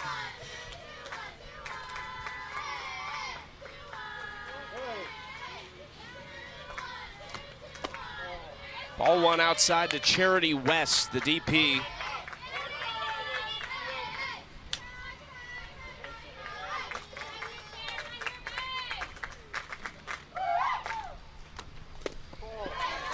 It's also outside, 2-0.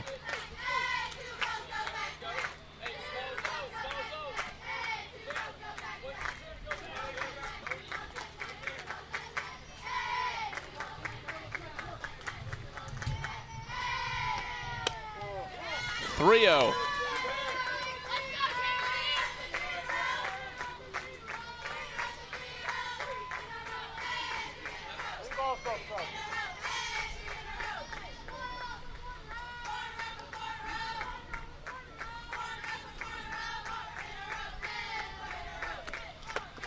Take strike one in the 3-0 count. And you can hear how loud the South Carolina dugout has gotten. That double by Lewis put a bunch of life into them. And now hoping to start a rally. Lily Pereira would love strikeout number 3 right here to keep that double in its place for now. Goes off the end of the bat.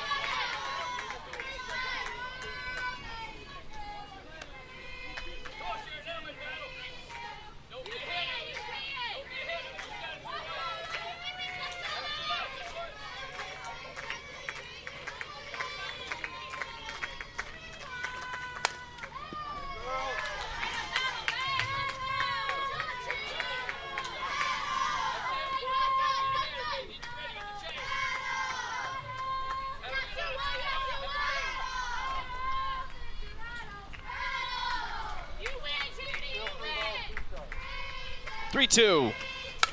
Ground ball left side. That hopped up and got Kimura, who will hold it and keep the runner at second. South Carolina's in business. And this is just an all-around great at-bat by Charity West. Worked it to 3-0. Pereira started working back, works it to full count, and then just gets barrel on this ball, drives it into the dirt, and too hot to handle for Kimura.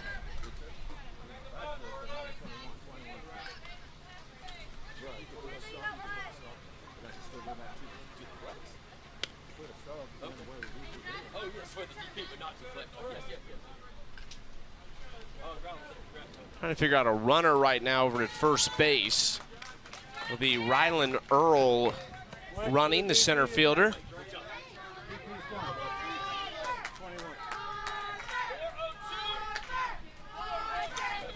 And the first is now running in the number 7 slot. Harper Sherrard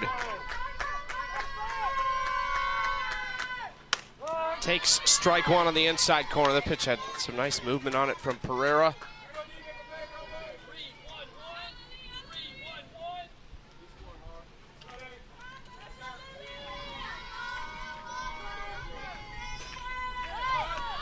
Showing bunt and fouls it off now, down 0-2.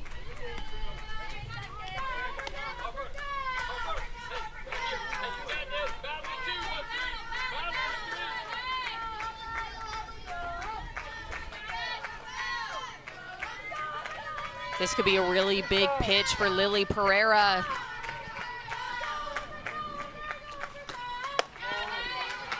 Expands the zone high there, but still, she's in a really good count.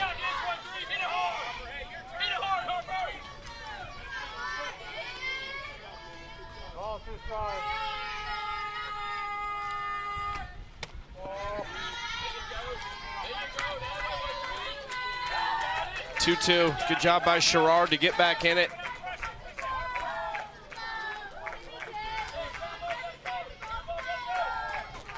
"14 years old, big spot for her right now. Ground ball right side, jumps up, and they do get an out at second base. Muraoka stayed with that. That was really good hand-eye coordination by Kendall Muraoka at second base. That took a really nasty hop, got her glove there, and then the IQ to know that she had a chance to get the runner at second. Take a look here, this ball's hit hard. It takes that last hop right up at her, doesn't even hesitate. Gets the out at second base for the first out of the inning.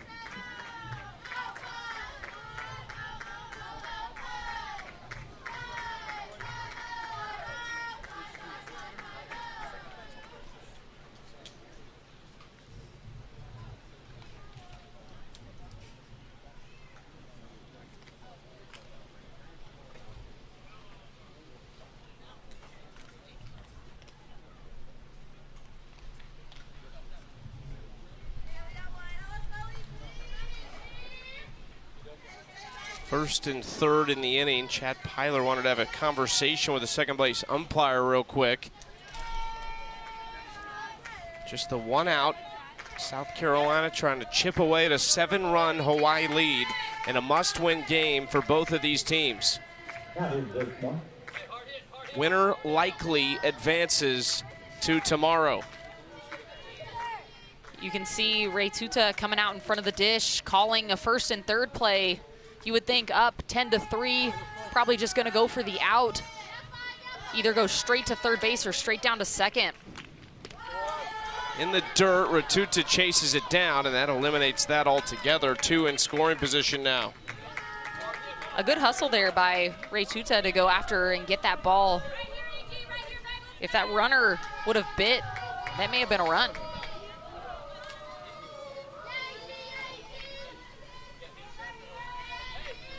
Emma Grace Birchmore at the plate, drove in a run on a ground ball out her first time up. Takes strike one and a 1-1 count now.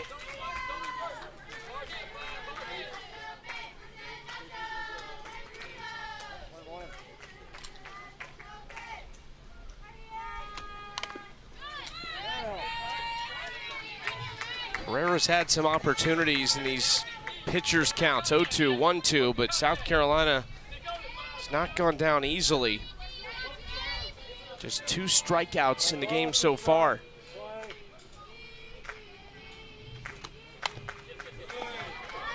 Ground ball right side, and she will drive in another run.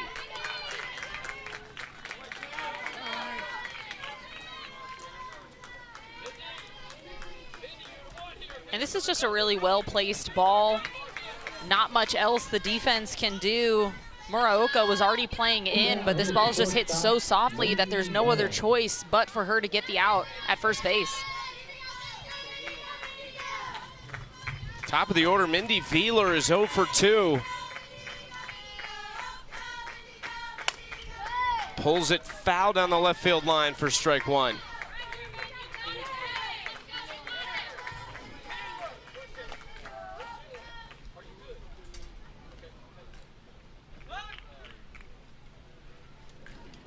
Brian Jones calling time. Maybe gonna make a change here. It's gonna be Chandler Bachknight running at third base for Harper Sherrard.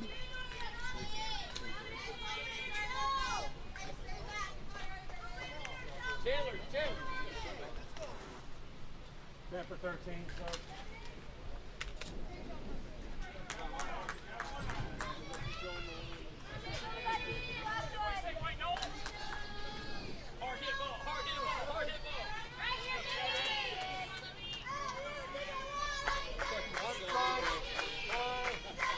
Bach Knight ready to go. That is high, ball one.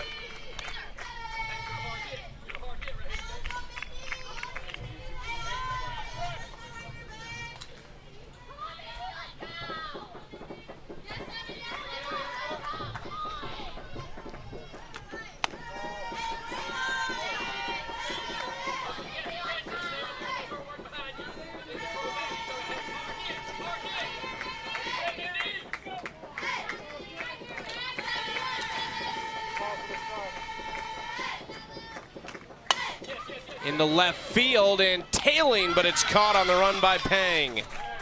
South Carolina gets one back thanks to a leadoff double from Malia Lewis in the inning. Still, though, trailing by 6 after 4. For the Southeast in the bottom of the fourth, 1 run on 1 hit, 1 error, and 1 left. 10-4 the score. We go to the top of the 4th inning, and West coming to bat.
On the other field, Delaware up 10-1, second, third, 2 outs.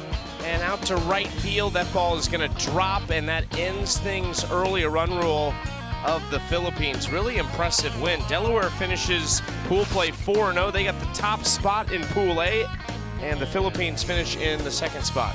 And those are two really good teams. We saw the Philippines on the other side of a run rule last night, and then Delaware going to work today, but we have a dogfight over here. A must-win for both of these teams. First pitch strike from the new pitcher for South Carolina, Emma Grace Birchmore. They really love her control. And she's gonna throw a little bit slower in the mid-50s, and she doesn't work nearly as down. She'll be screw curve, more of an east and west type of pitcher. She will see 8-9-1 in the order. Kendall Moraoka, Taylor Ratuta, and Casey Kimura lead off for Hawaii.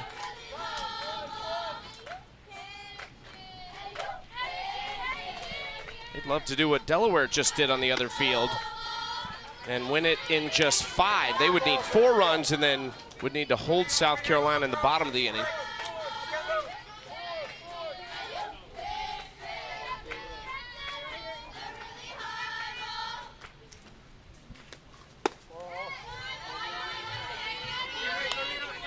Three-1 the count to Moraoka, who has reached both times, once on a single, once on an error. And yet again, the bottom of the order, Hawaii has 2 hits and 2 RBIs from Jalen Pang in the 7th spot, a hit and a pair of runs scored from Moraoka in this spot, and Taylor Ratuta has driven in 4. They've also just been really effective with 2 outs as well, something that we haven't been seeing from them earlier in this tournament. Ground ball hops up, and that's going to go into center field to start off the 5th. Tough play for Wheeler at shortstop, moving over to her left. Doesn't quite get in front of this ball. Watch, she's gonna take those first few steps over to her left, and then that ball's just gonna run up her left shoulder. One more step in may have helped her get a better hop.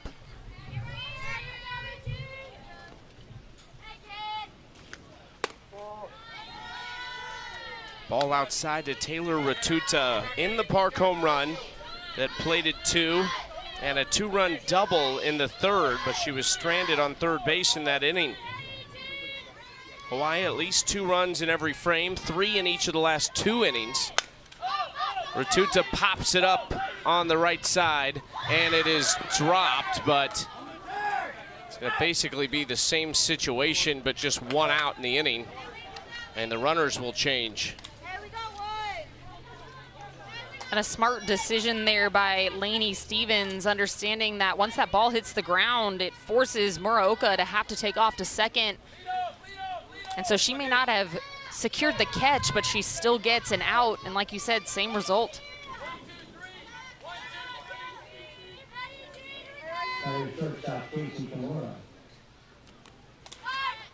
Casey Kimura shows bunt, and then the throw down just behind the runner, Ratuta. Pretty bang at second there. It was a really solid throw by Lewis behind the plate. And you can tell one of the strategies for Hawaii is to go to that fake bunt steal, show bunt, pull back in the catcher's eyes, see if you can get the infield to bite a little bit and make that play harder.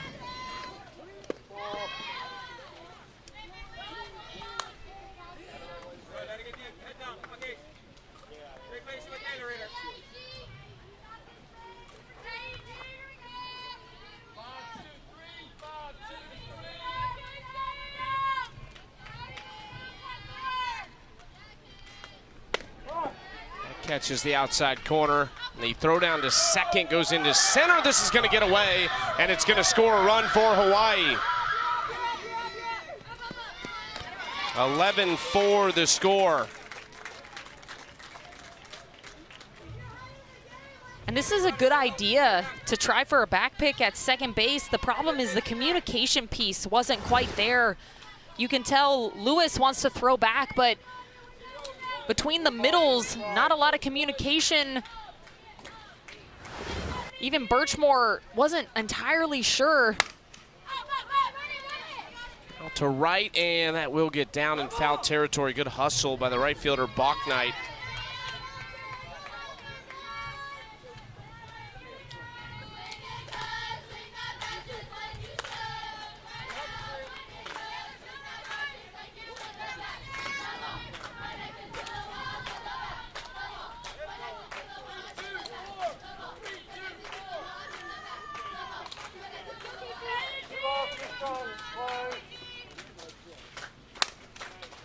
Into left field, that'll drop for a base hit for Kimura.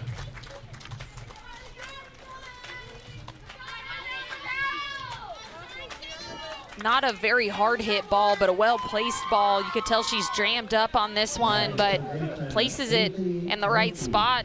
And now Hawaii has another runner on.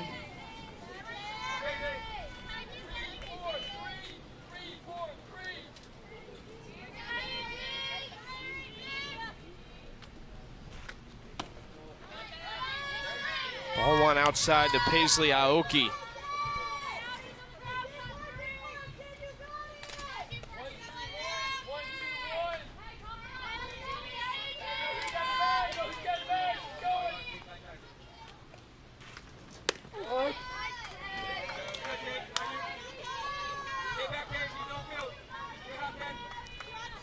You can see Lewis behind the plate anticipating another runner going, especially with a left-handed batter up.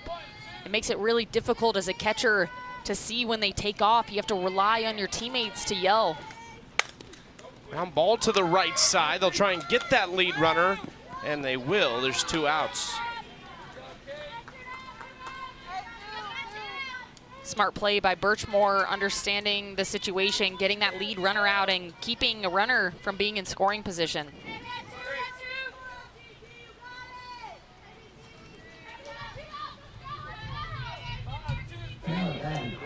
Washington.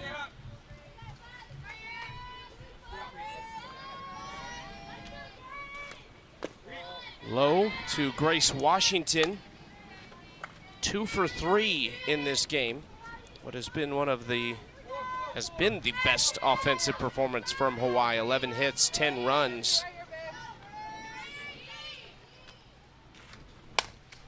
In the left field, it is caught out and left by Broughton. That'll do it for the top of the 5th. Hawaii gets one more to make it a 7-run lead. To the left in the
stretch.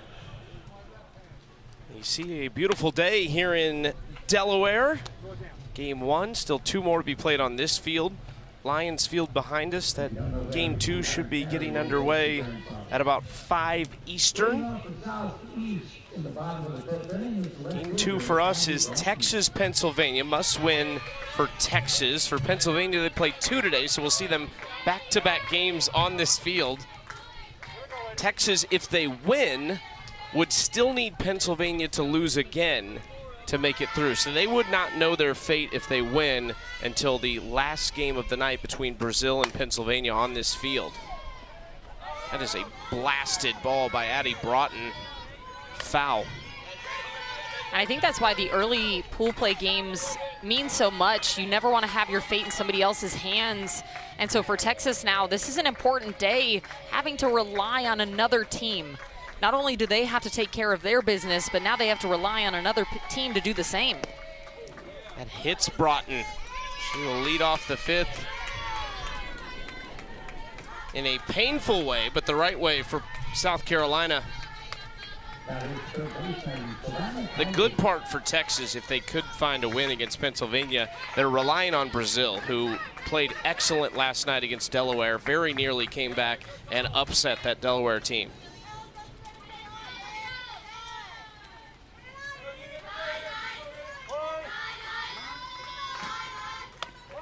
Good spot from Pereira, who stays out there in the 5th. Strike 1. We know Jalen Pang would very likely be the next option for Hawaii.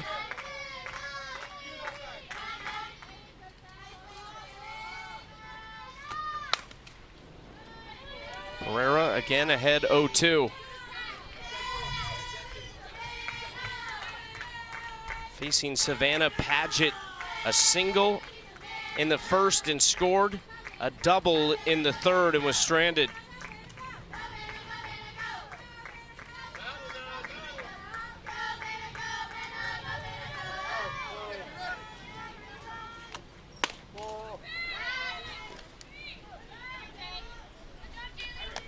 Pereira already closing in on almost 100 pitches, and it's only the bottom of the 5th. A lot of game left. This is a long outing for Pereira, but she's done a really great job pounding the zone, trusting her spin.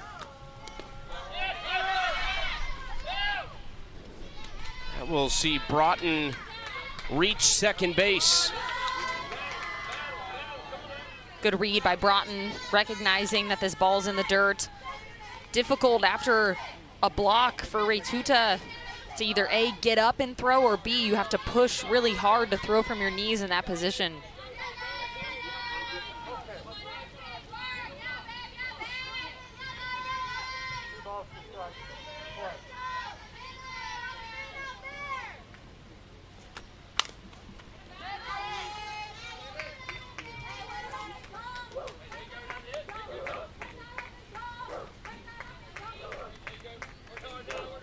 Do you know all these chants that we're hearing? I do, actually. A lot of them are like classic softball chants. Fans at home can't see it, but I am dancing along to both teams' cheerings because I recognize a lot of them. How do you learn it? Who teach, like, you're on an 8-year-old team, like who's teaching the chants? Does someone come in and it's like a class? That is a great question. I don't know, it's just like innate. We all just are born with the innate ability to remember all of these cheers. Okay. Lifted to left field. This might be playable. Will drop in foul territory. Normally you have one person in the dugout that's the designated cheerleader, and they're the one that kind of tells you where to go. If there's a new cheer, they let you know how it goes, and then everybody else just follows along, and by the time you do them enough, it's in your memory for life. Were you a participant? Participant, yes. Yeah, okay. Popped up on the infield. Penatani wants it. 1 out.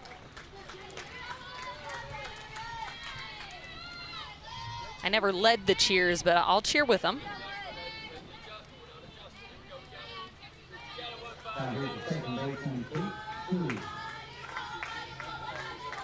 Cleanup spot, Kate Sheely, starting pitcher in this game for South Carolina.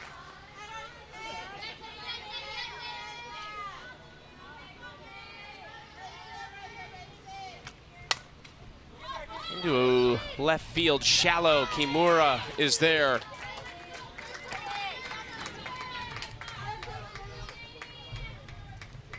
And once again, another good bounce back by Pereira. The walk and then the stolen base, and then she's gone right back at these hitters. And especially as she gets over 100 pitches here, really impressed by her ability in this heat to stick with her stuff and continue getting better.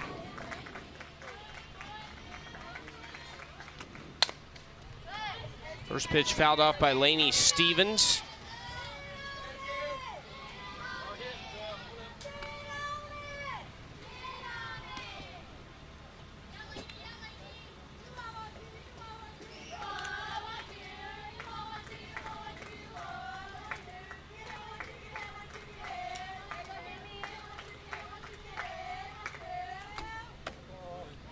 Ball down and in to make it a 1-1 count.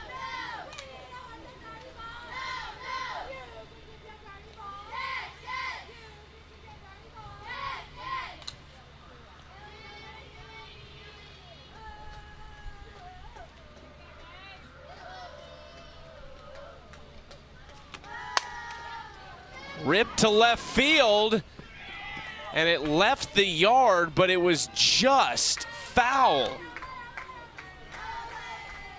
I mean, missed a home run by inches. That was a rope off the bat of Stevens. That has to give you some confidence as a batter. Had to feel good off the bat, too.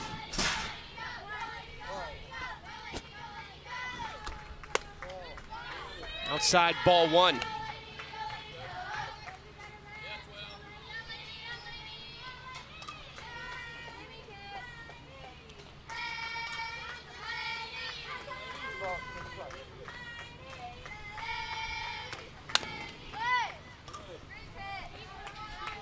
I think we've seen a record number of foul balls, like kind of grounded on the left side. Once again, if you're in that third base coach box, you got to be heads up over there. You got to be ready, and the on-deck batter too.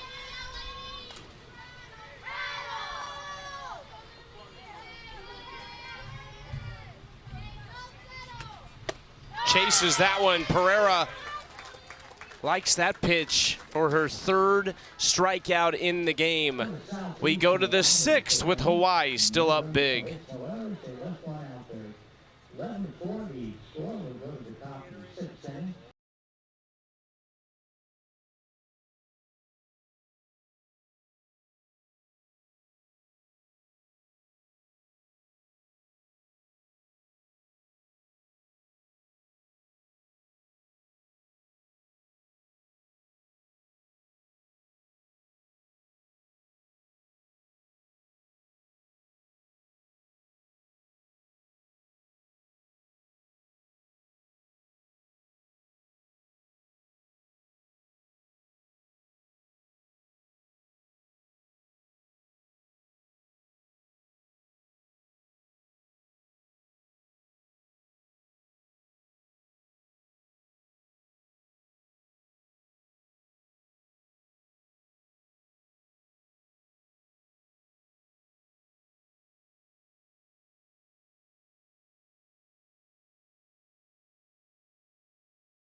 (11-4) Hawaii leads South Carolina. We start the 6th inning here in Frankfort, Delaware. That looks like a cool cow right there. You want your child to experience the teamwork and fun of Little League baseball or softball? Visit playlittleleague.org and enter your address to find a Little League community program near you. You ever seen Cow wearing sunglasses? He's cooler than me. I know that. Hawaii back out in the 6th. 4, 5, and 6 coming up. Wong, Crowley, and Penatani in the dirt. Ball 1 to lead off this, to start this inning. Wong is 2 for 3, but has reached all 3 times at the plate, has scored twice, and has singled twice.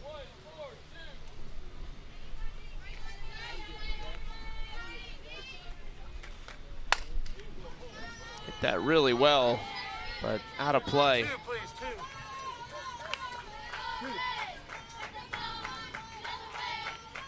The wind's still whipping a little bit. For the most part, it's a crosswind, but at times it's blowing straight out of this ballpark like it is right now.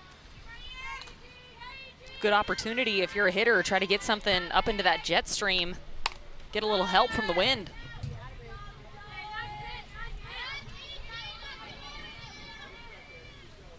Wind also has to feel pretty good for the players out on the field too. A little cool breeze. Not too far from the ocean out here.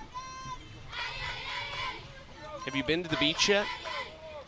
No, I have not. No? Have you? I've not, no. Maybe tomorrow.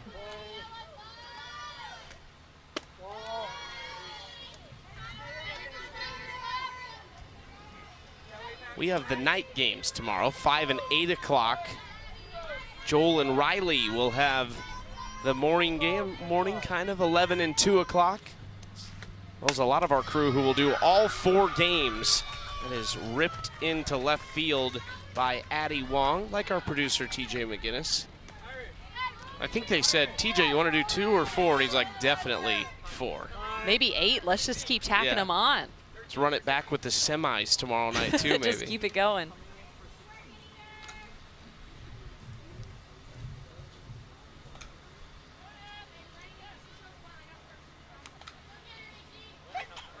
Making a change.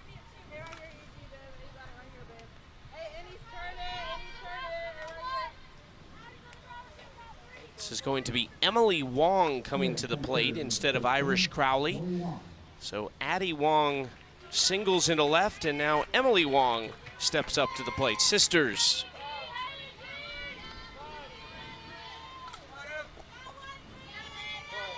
Emily made a great catch yesterday in right field, kind of tumbling into foul territory. 14 years old, so one of the younger players here this week. Has to be pretty fun to have your sister in center field while you're playing next to her in right field. And then also right now batting back-to-back in the lineup too.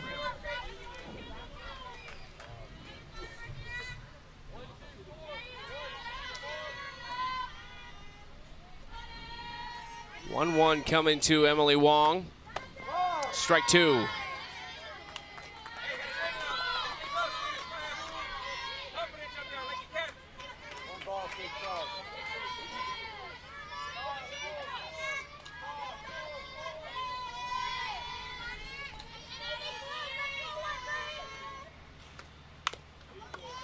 And spins that out in front, hustling down the first base line, safe at first.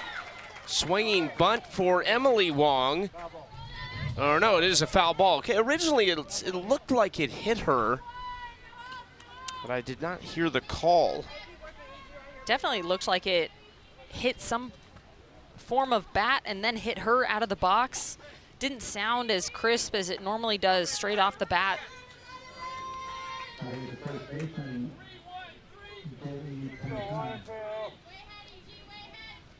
Another 1-2 pitch coming to Emily Wong. Takes strike three. Good location there from Emma Grace Birchmore. Really good spot on that curveball outside. You can see the catcher, Lewis, set up way over there. Watch her bring her arm all the way across to get that spin. Perfectly placed for a strikeout.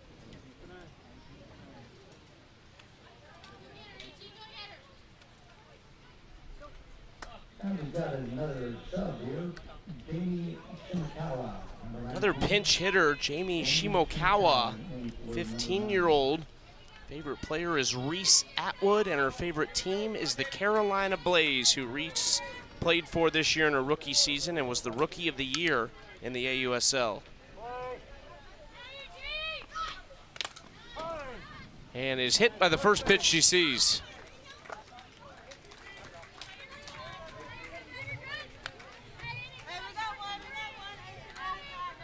I'm sure she was really excited to have the chance to hit in that situation, but for your team, you'll take a hit by pitch.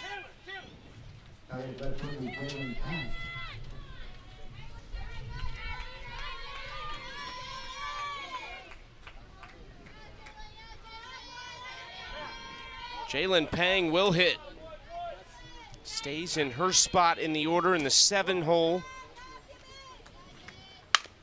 First pitch swinging, bounces it to the right side, and the starting pitcher, Kate Sheely, who has just swapped places with Birchmore, makes the play.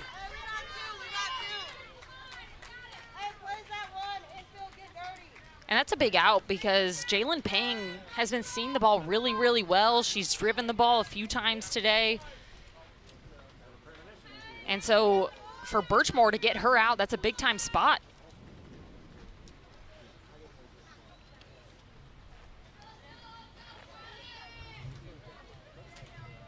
We're going to have another pinch hitter for Kendall Moraoka. It will be Mackenzie Morimoto, who we have seen run twice in this game, but now will get the opportunity to swing it. Another one of the youngsters, 14 years old. Chad Pyler says she has a bright future in softball. Takes strike one.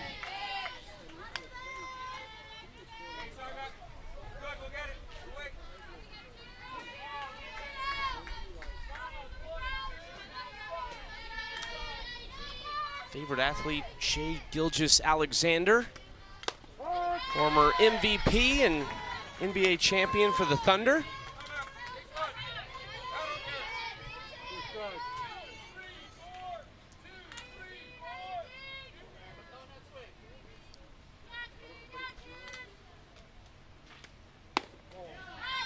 One, two.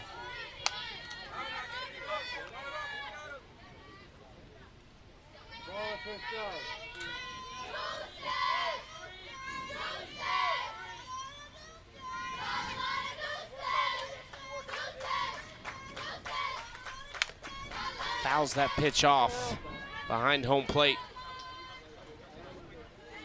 And Morimoto's got a ton of speed.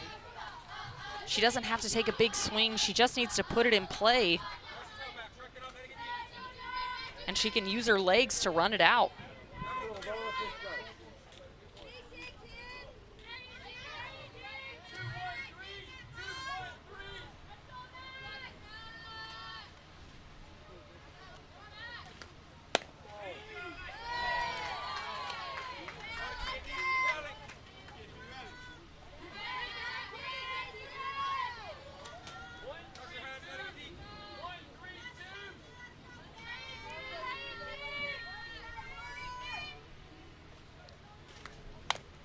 Two spun out in front, gonna have to be quick. There was a ton of spin on that ball. Hawaii gets another run. It's gonna be a tough play anywhere with Morimoto's speed.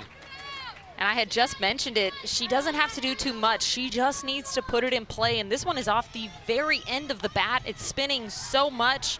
Because of the speed, it puts a ton of pressure on Birchmore, just not quite able to snag it.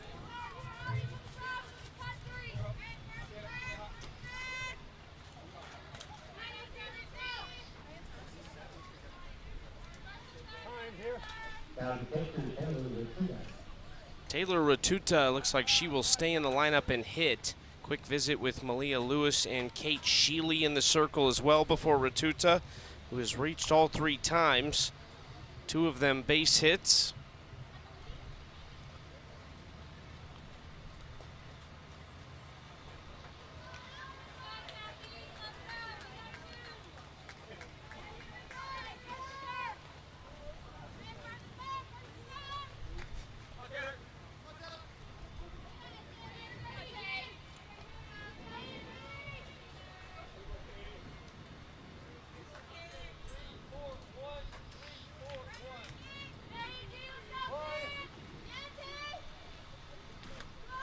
Ratuta swings at the first pitch, and that one rolls right on the ground to Paget. Hawaii keeps their streak alive of scoring in every inning as they get one more in the 6th.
Is Mackenzie Morimoto in the Hawaii dugout helping produce that run in the 6th to make it an 8-run Hawaii lead. How would you check this out? Between pitches after she fouled that ball off, coming back to the box to get the bat. Watch. I mean, that might be the smoothest way I have ever seen anybody pick up a bat. Doesn't even have to bend over, kicks it. That is like ninja worthy right there. Kicks it up to herself. I need her to teach me how to do that. And then puts the shades on, like perfect timing when we come back to her on camera. She's too cool for school out here. Just a baller. Produce an RBI, kick the bat up to herself, put the shades on. She never stopped walking either. It's just one motion, right foot, drag the bat on top, pick it up. She's done that before. Yeah, no, a lot. That's for sure. practiced. And now if we see her pick a bat up again, that's all I want to see. Tuta could not quite track it. Her teammates were having a laugh about that. Almost had it. Those are really tough, especially with the spin. Sometimes they're moving away from you, trying to dive down the line. A really good effort.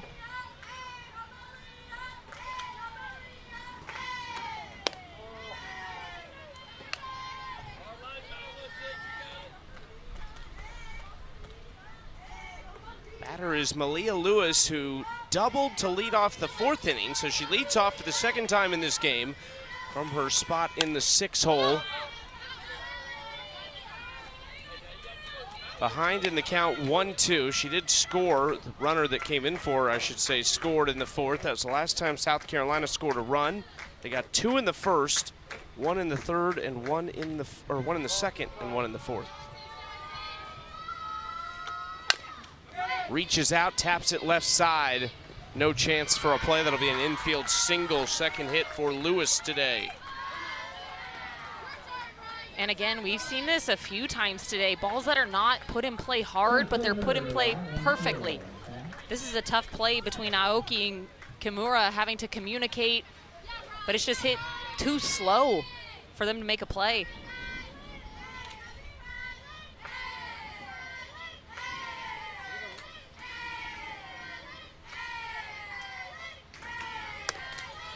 Swings through the first pitch. This is Rylan Earl, and it's the first time she has come to the plate, the starting center fielder. Charity West hits in her place as the DP normally.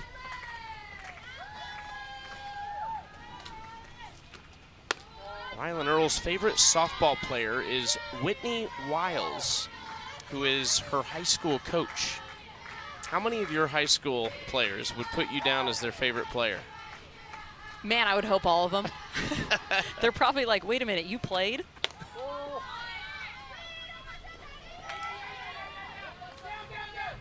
Ball gets away into center field, and that will allow Lewis to advance. This is just another communication miscue. You can tell middles are unsure of who's covering. It was a bit of a confusing play with the runner not originally going, and then the throw down.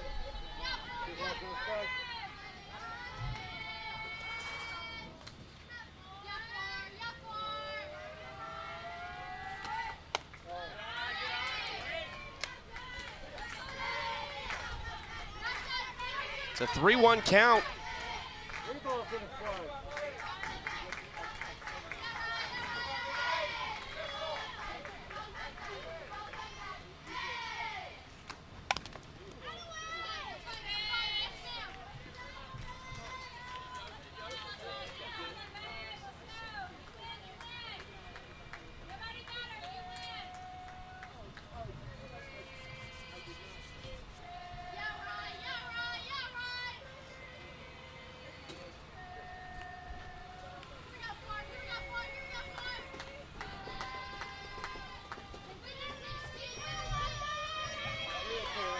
Three-2 pitch coming up to Rylan Earl. In the air on the infield. Kimura takes control, 1 out. Good job there by Kimura running in, tracking this ball down, especially knowing that off the bat of the slapper, she's trying to soft slap the ball, so she's not trying to hit it over your head, and she's prepared to run forward and make that catch. Rylan Earl's standing on first base. Brian Jones told her to go back to the bag. I'm kind of confused as to what's happening here. I thought Kimura caught that in the air.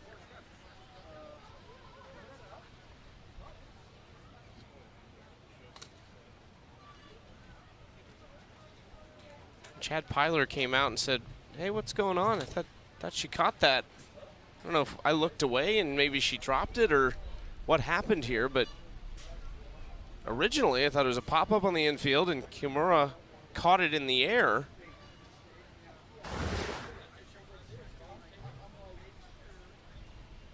Oh, yeah. That's on the transfer, for sure.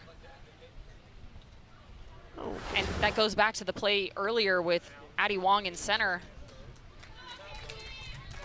there was definitely effort. It was voluntary for her to try to take that ball out of her glove. That's the difference between those two plays, is Kimura is trying to get that ball out to make a throw back to her pitcher, versus Addie Wong's earlier in the game, there was no effort. She just fell down and lost it. So that's the big difference maker between those two plays. Brian Jones is going to challenge this, I believe, or is asking about challenging it.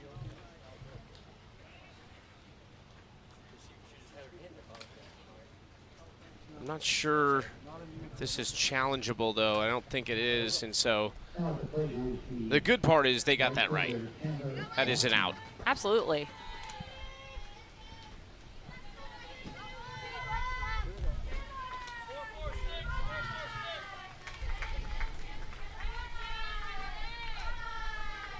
Chandler Bachnight at the plate now. So there is one out and a runner on second base.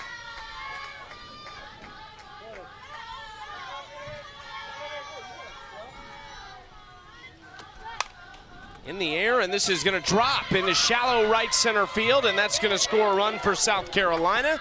Really nice piece of hitting from Chandler Bachnight.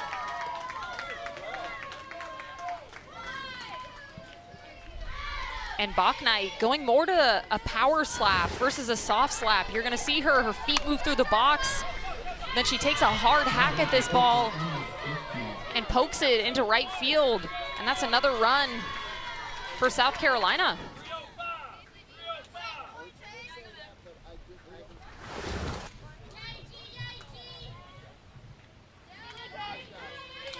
Emma Grace Birchmore to try and keep it going with one out. Runner goes, throw is there, and the tag is as well.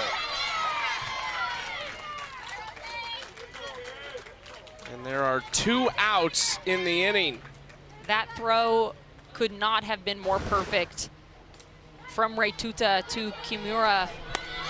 Shortstop coming across right at her, and then the tag going straight down to the bag. That is the difference maker. She goes down to the bag instead of trying to reach out forward. A lot of times you'll see people reach out and then they slide underneath. She goes straight down. Great play all the way around. And now Birchmore behind 0-2 in the count.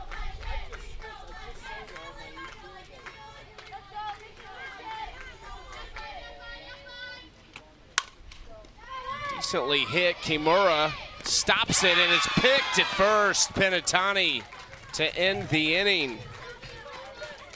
Well done by Penitani over at first, and it's still Hawaii by 7.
(12-5) going to the 7th inning, and a tough spot for South Carolina defensively here because Hawaii's got the top 3 in their order coming up. 13 hits to 6 in that column. South Carolina defensively has had some struggles today, no doubt about it. And likely with a win, or with a 2-run win or more, Hawaii is through. They are in. The only thing that could potentially get South Carolina in is 2 very big Czechia losses. And they are about to start one of their games here in about 15 minutes, actually. There is Czechia, very impressive win for them yesterday, and their one loss was a late loss with defensive miscues to the South Carolina team. I was really impressed with the pitching performance by Lucy Halemkova in the circle for them. She's got a lot of great spin. She's really tough to hit off of. So that's a really good team over there for Czechia.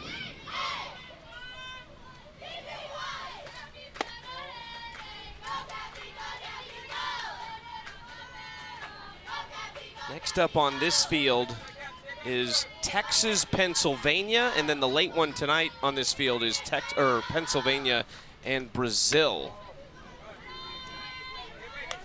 Texas needs to win, and they need Brazil to also beat Pennsylvania to make it through.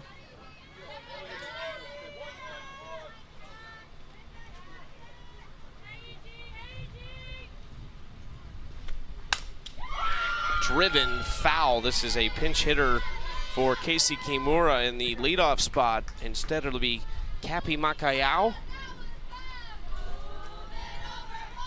Newer player to the sport of softball, very athletic though. Chad Pyler said she is catching on quickly.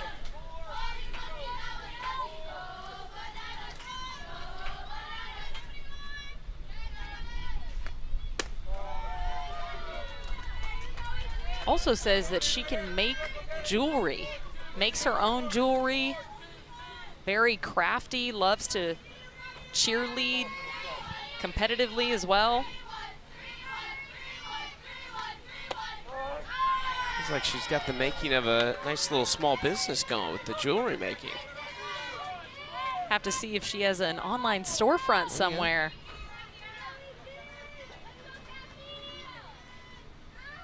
3-2. Could have been you if the fence wasn't there. I'd catch it for sure. I still got it. Yeah. You'd hear about it if you didn't. Not only from you, but from everybody I know as well. That moment's coming for you in the booth. I feel like you're still getting going. Like you're going to have a lot of those moments in the booth. Just gets down between a trio of yellow jerseys. I'm gonna have to start preparing for it. Sit in the booth, have somebody just start tossing up balls, start practicing. Hitting BP into the booth. Backwards. Yeah. Not sure who's gonna lend you their press box to have somebody hit darts at you in the press box, but I like it.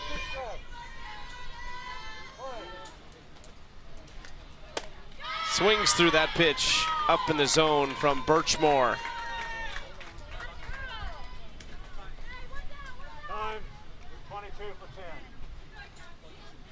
Another pinch hitter for Hawaii is Ilea Santos de la Cruz.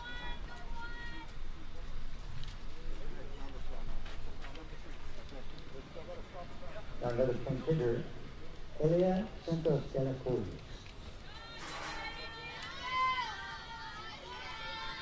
Santos de la Cruz wants to be a pilot someday. They say she's not a woman of a lot of words, but she's a very strong hitter in the box.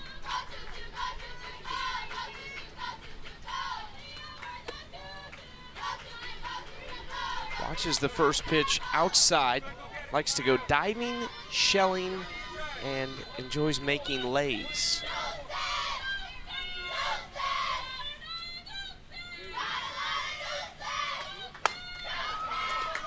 Had to jump on that one a little too quickly, and there's 2 outs. Good job by Birchmore in this inning, making quick work of the pinch hitters that she's seen.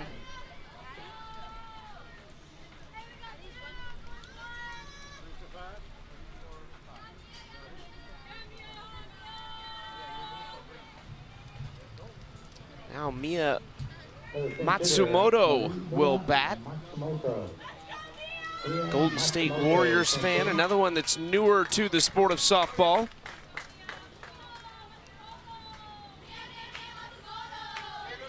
16 years old.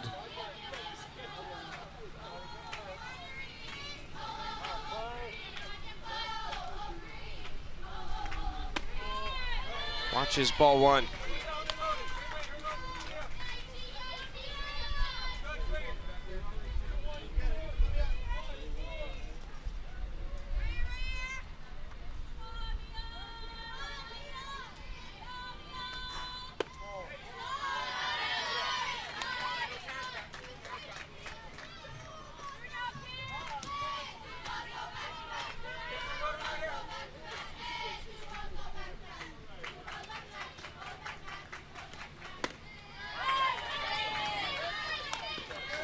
Two balls, one strike.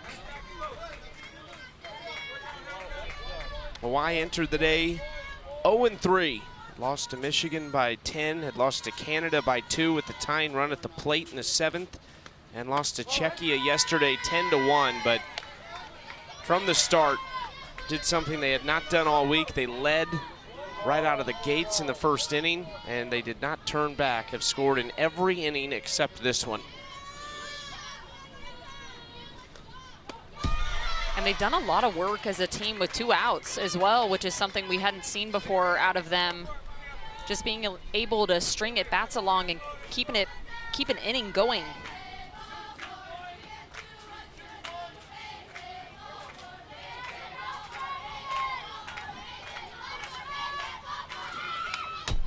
Stays alive. The dugout is all into this at bat right now for Hawaii too. They were fired up at that big swing and foul ball. Both teams have a lot of great cheers, a lot of energy. Seem like they're having a ton of fun out here, even though it's hot. Swing and a miss, a 1-2-3 7th inning. The first in this game for either team. Last chance for South Carolina coming up next. Go back to the bottom of the inning.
Going to take a big 7th inning for South Carolina. They want to come back in this down 7 runs. Their journey does not automatically end, but very likely would find themselves at the bottom of this pool with a loss here. First pitch swinging, this is out to left field, and that's the way to start off the 7th with a base hit for Mindy Wheeler, her first hit in the game. And this is exactly the part of the order that you want up if you're South Carolina, starting from the top. And right there, that's just Wheeler being a leadoff, not trying to do too much, understanding the score differential. It's not going to take one big swing. It's going to take a multitude of good at-bats put together.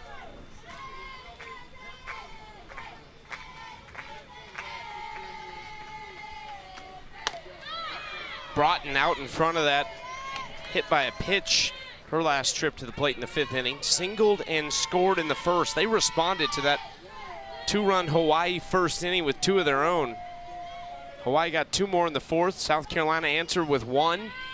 But since that point, it's really been all Hawaii.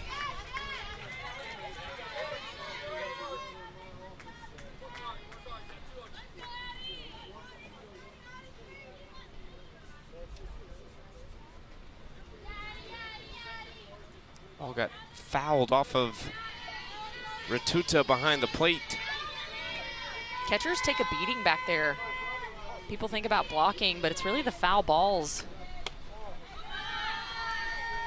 A little more control of blocking, right? Yeah, you're in control of where you put your body, where the ball bounces. Now there's definitely exceptions to that, but foul tips, especially from a lefty or a lefty slapper, they're really tough.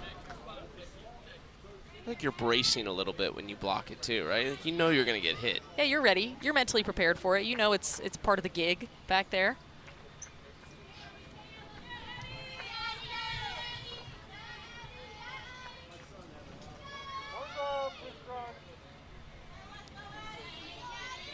One, 2 the count for Lily Pereira, trying to go the distance in this game against South Carolina.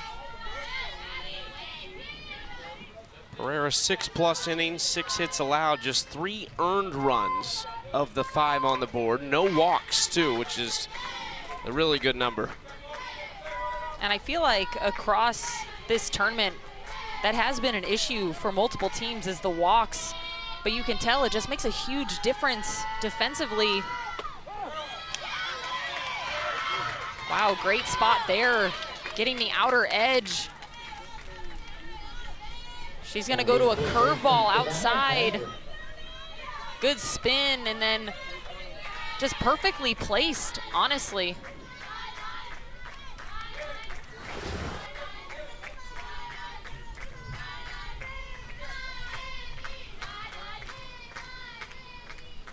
One out for Savannah Paget.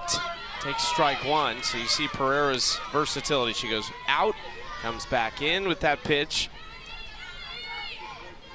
It's so much easier defensively when you don't have free passes all the time. When you give up walks and there's a runner on first, all of a sudden you have to change your pitch call to account for the runner stealing. The defense has to shift. Your middles need to go more towards second base to account for that as well. The outfielders shift. So obviously people hit the ball, but limiting the free passes is something that you can kind of control. This is blooped out into left field, a base hit for Paget. Also skips away, and the runner's gonna take third. Paget will move up to second. Wheeler showing off the wheels on the base paths. Especially knowing how important it is to get every single person in scoring position. This ball is blooped by Paget and then just misplayed a little bit by Jalen Pang. But Wheeler was paying attention the whole time. She recognized it and slides in easily to third base.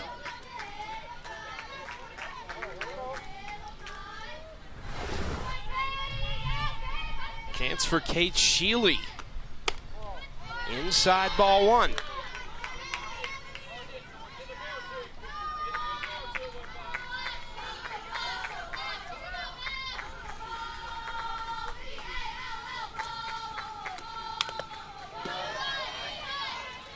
One after the foul ball.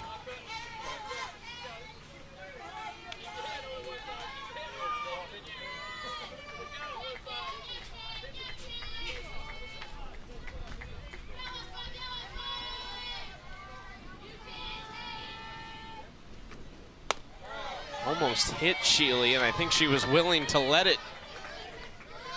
Absolutely, in that situation, let it hit you. Honestly, in any situation, if you're a batter, unless it's coming for your head, hang in there, take the hit by pitch. In the air, shallow center, Wong comes on, there's 2 outs. Here comes the throw home, it's a really good one, but the runner is safe. Close play at the plate, South Carolina does get one back.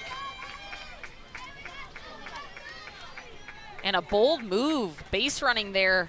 That ball was not hit very deeply. And Addie Wong has a good arm in the outfield, but it pays off for South Carolina. Addie Wong having to fight the sun a little bit, stays underneath it. Then a really great throw, one hops, Ray Tuta. Just barely in time for South Carolina.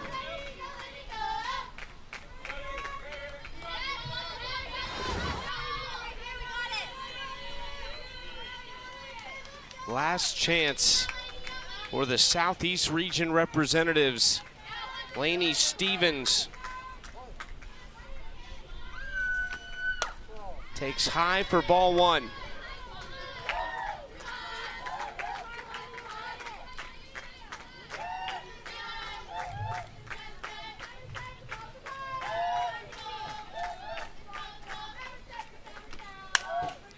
To the left side, Kimura throws, and that'll do it. Hawaii secures their spot in the elimination rounds tomorrow. That'll do it.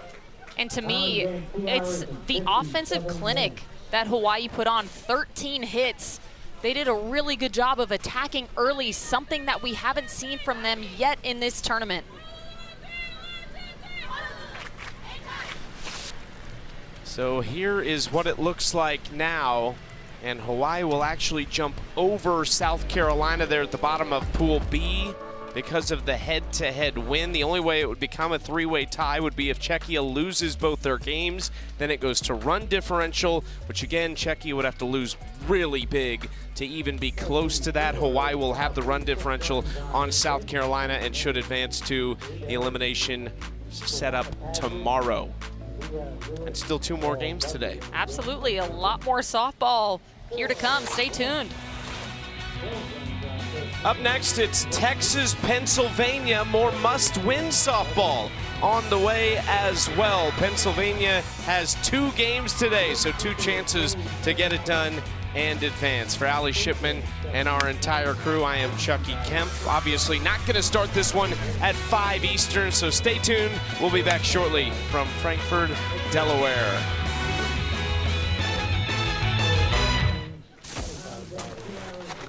10 runs on 11 hits.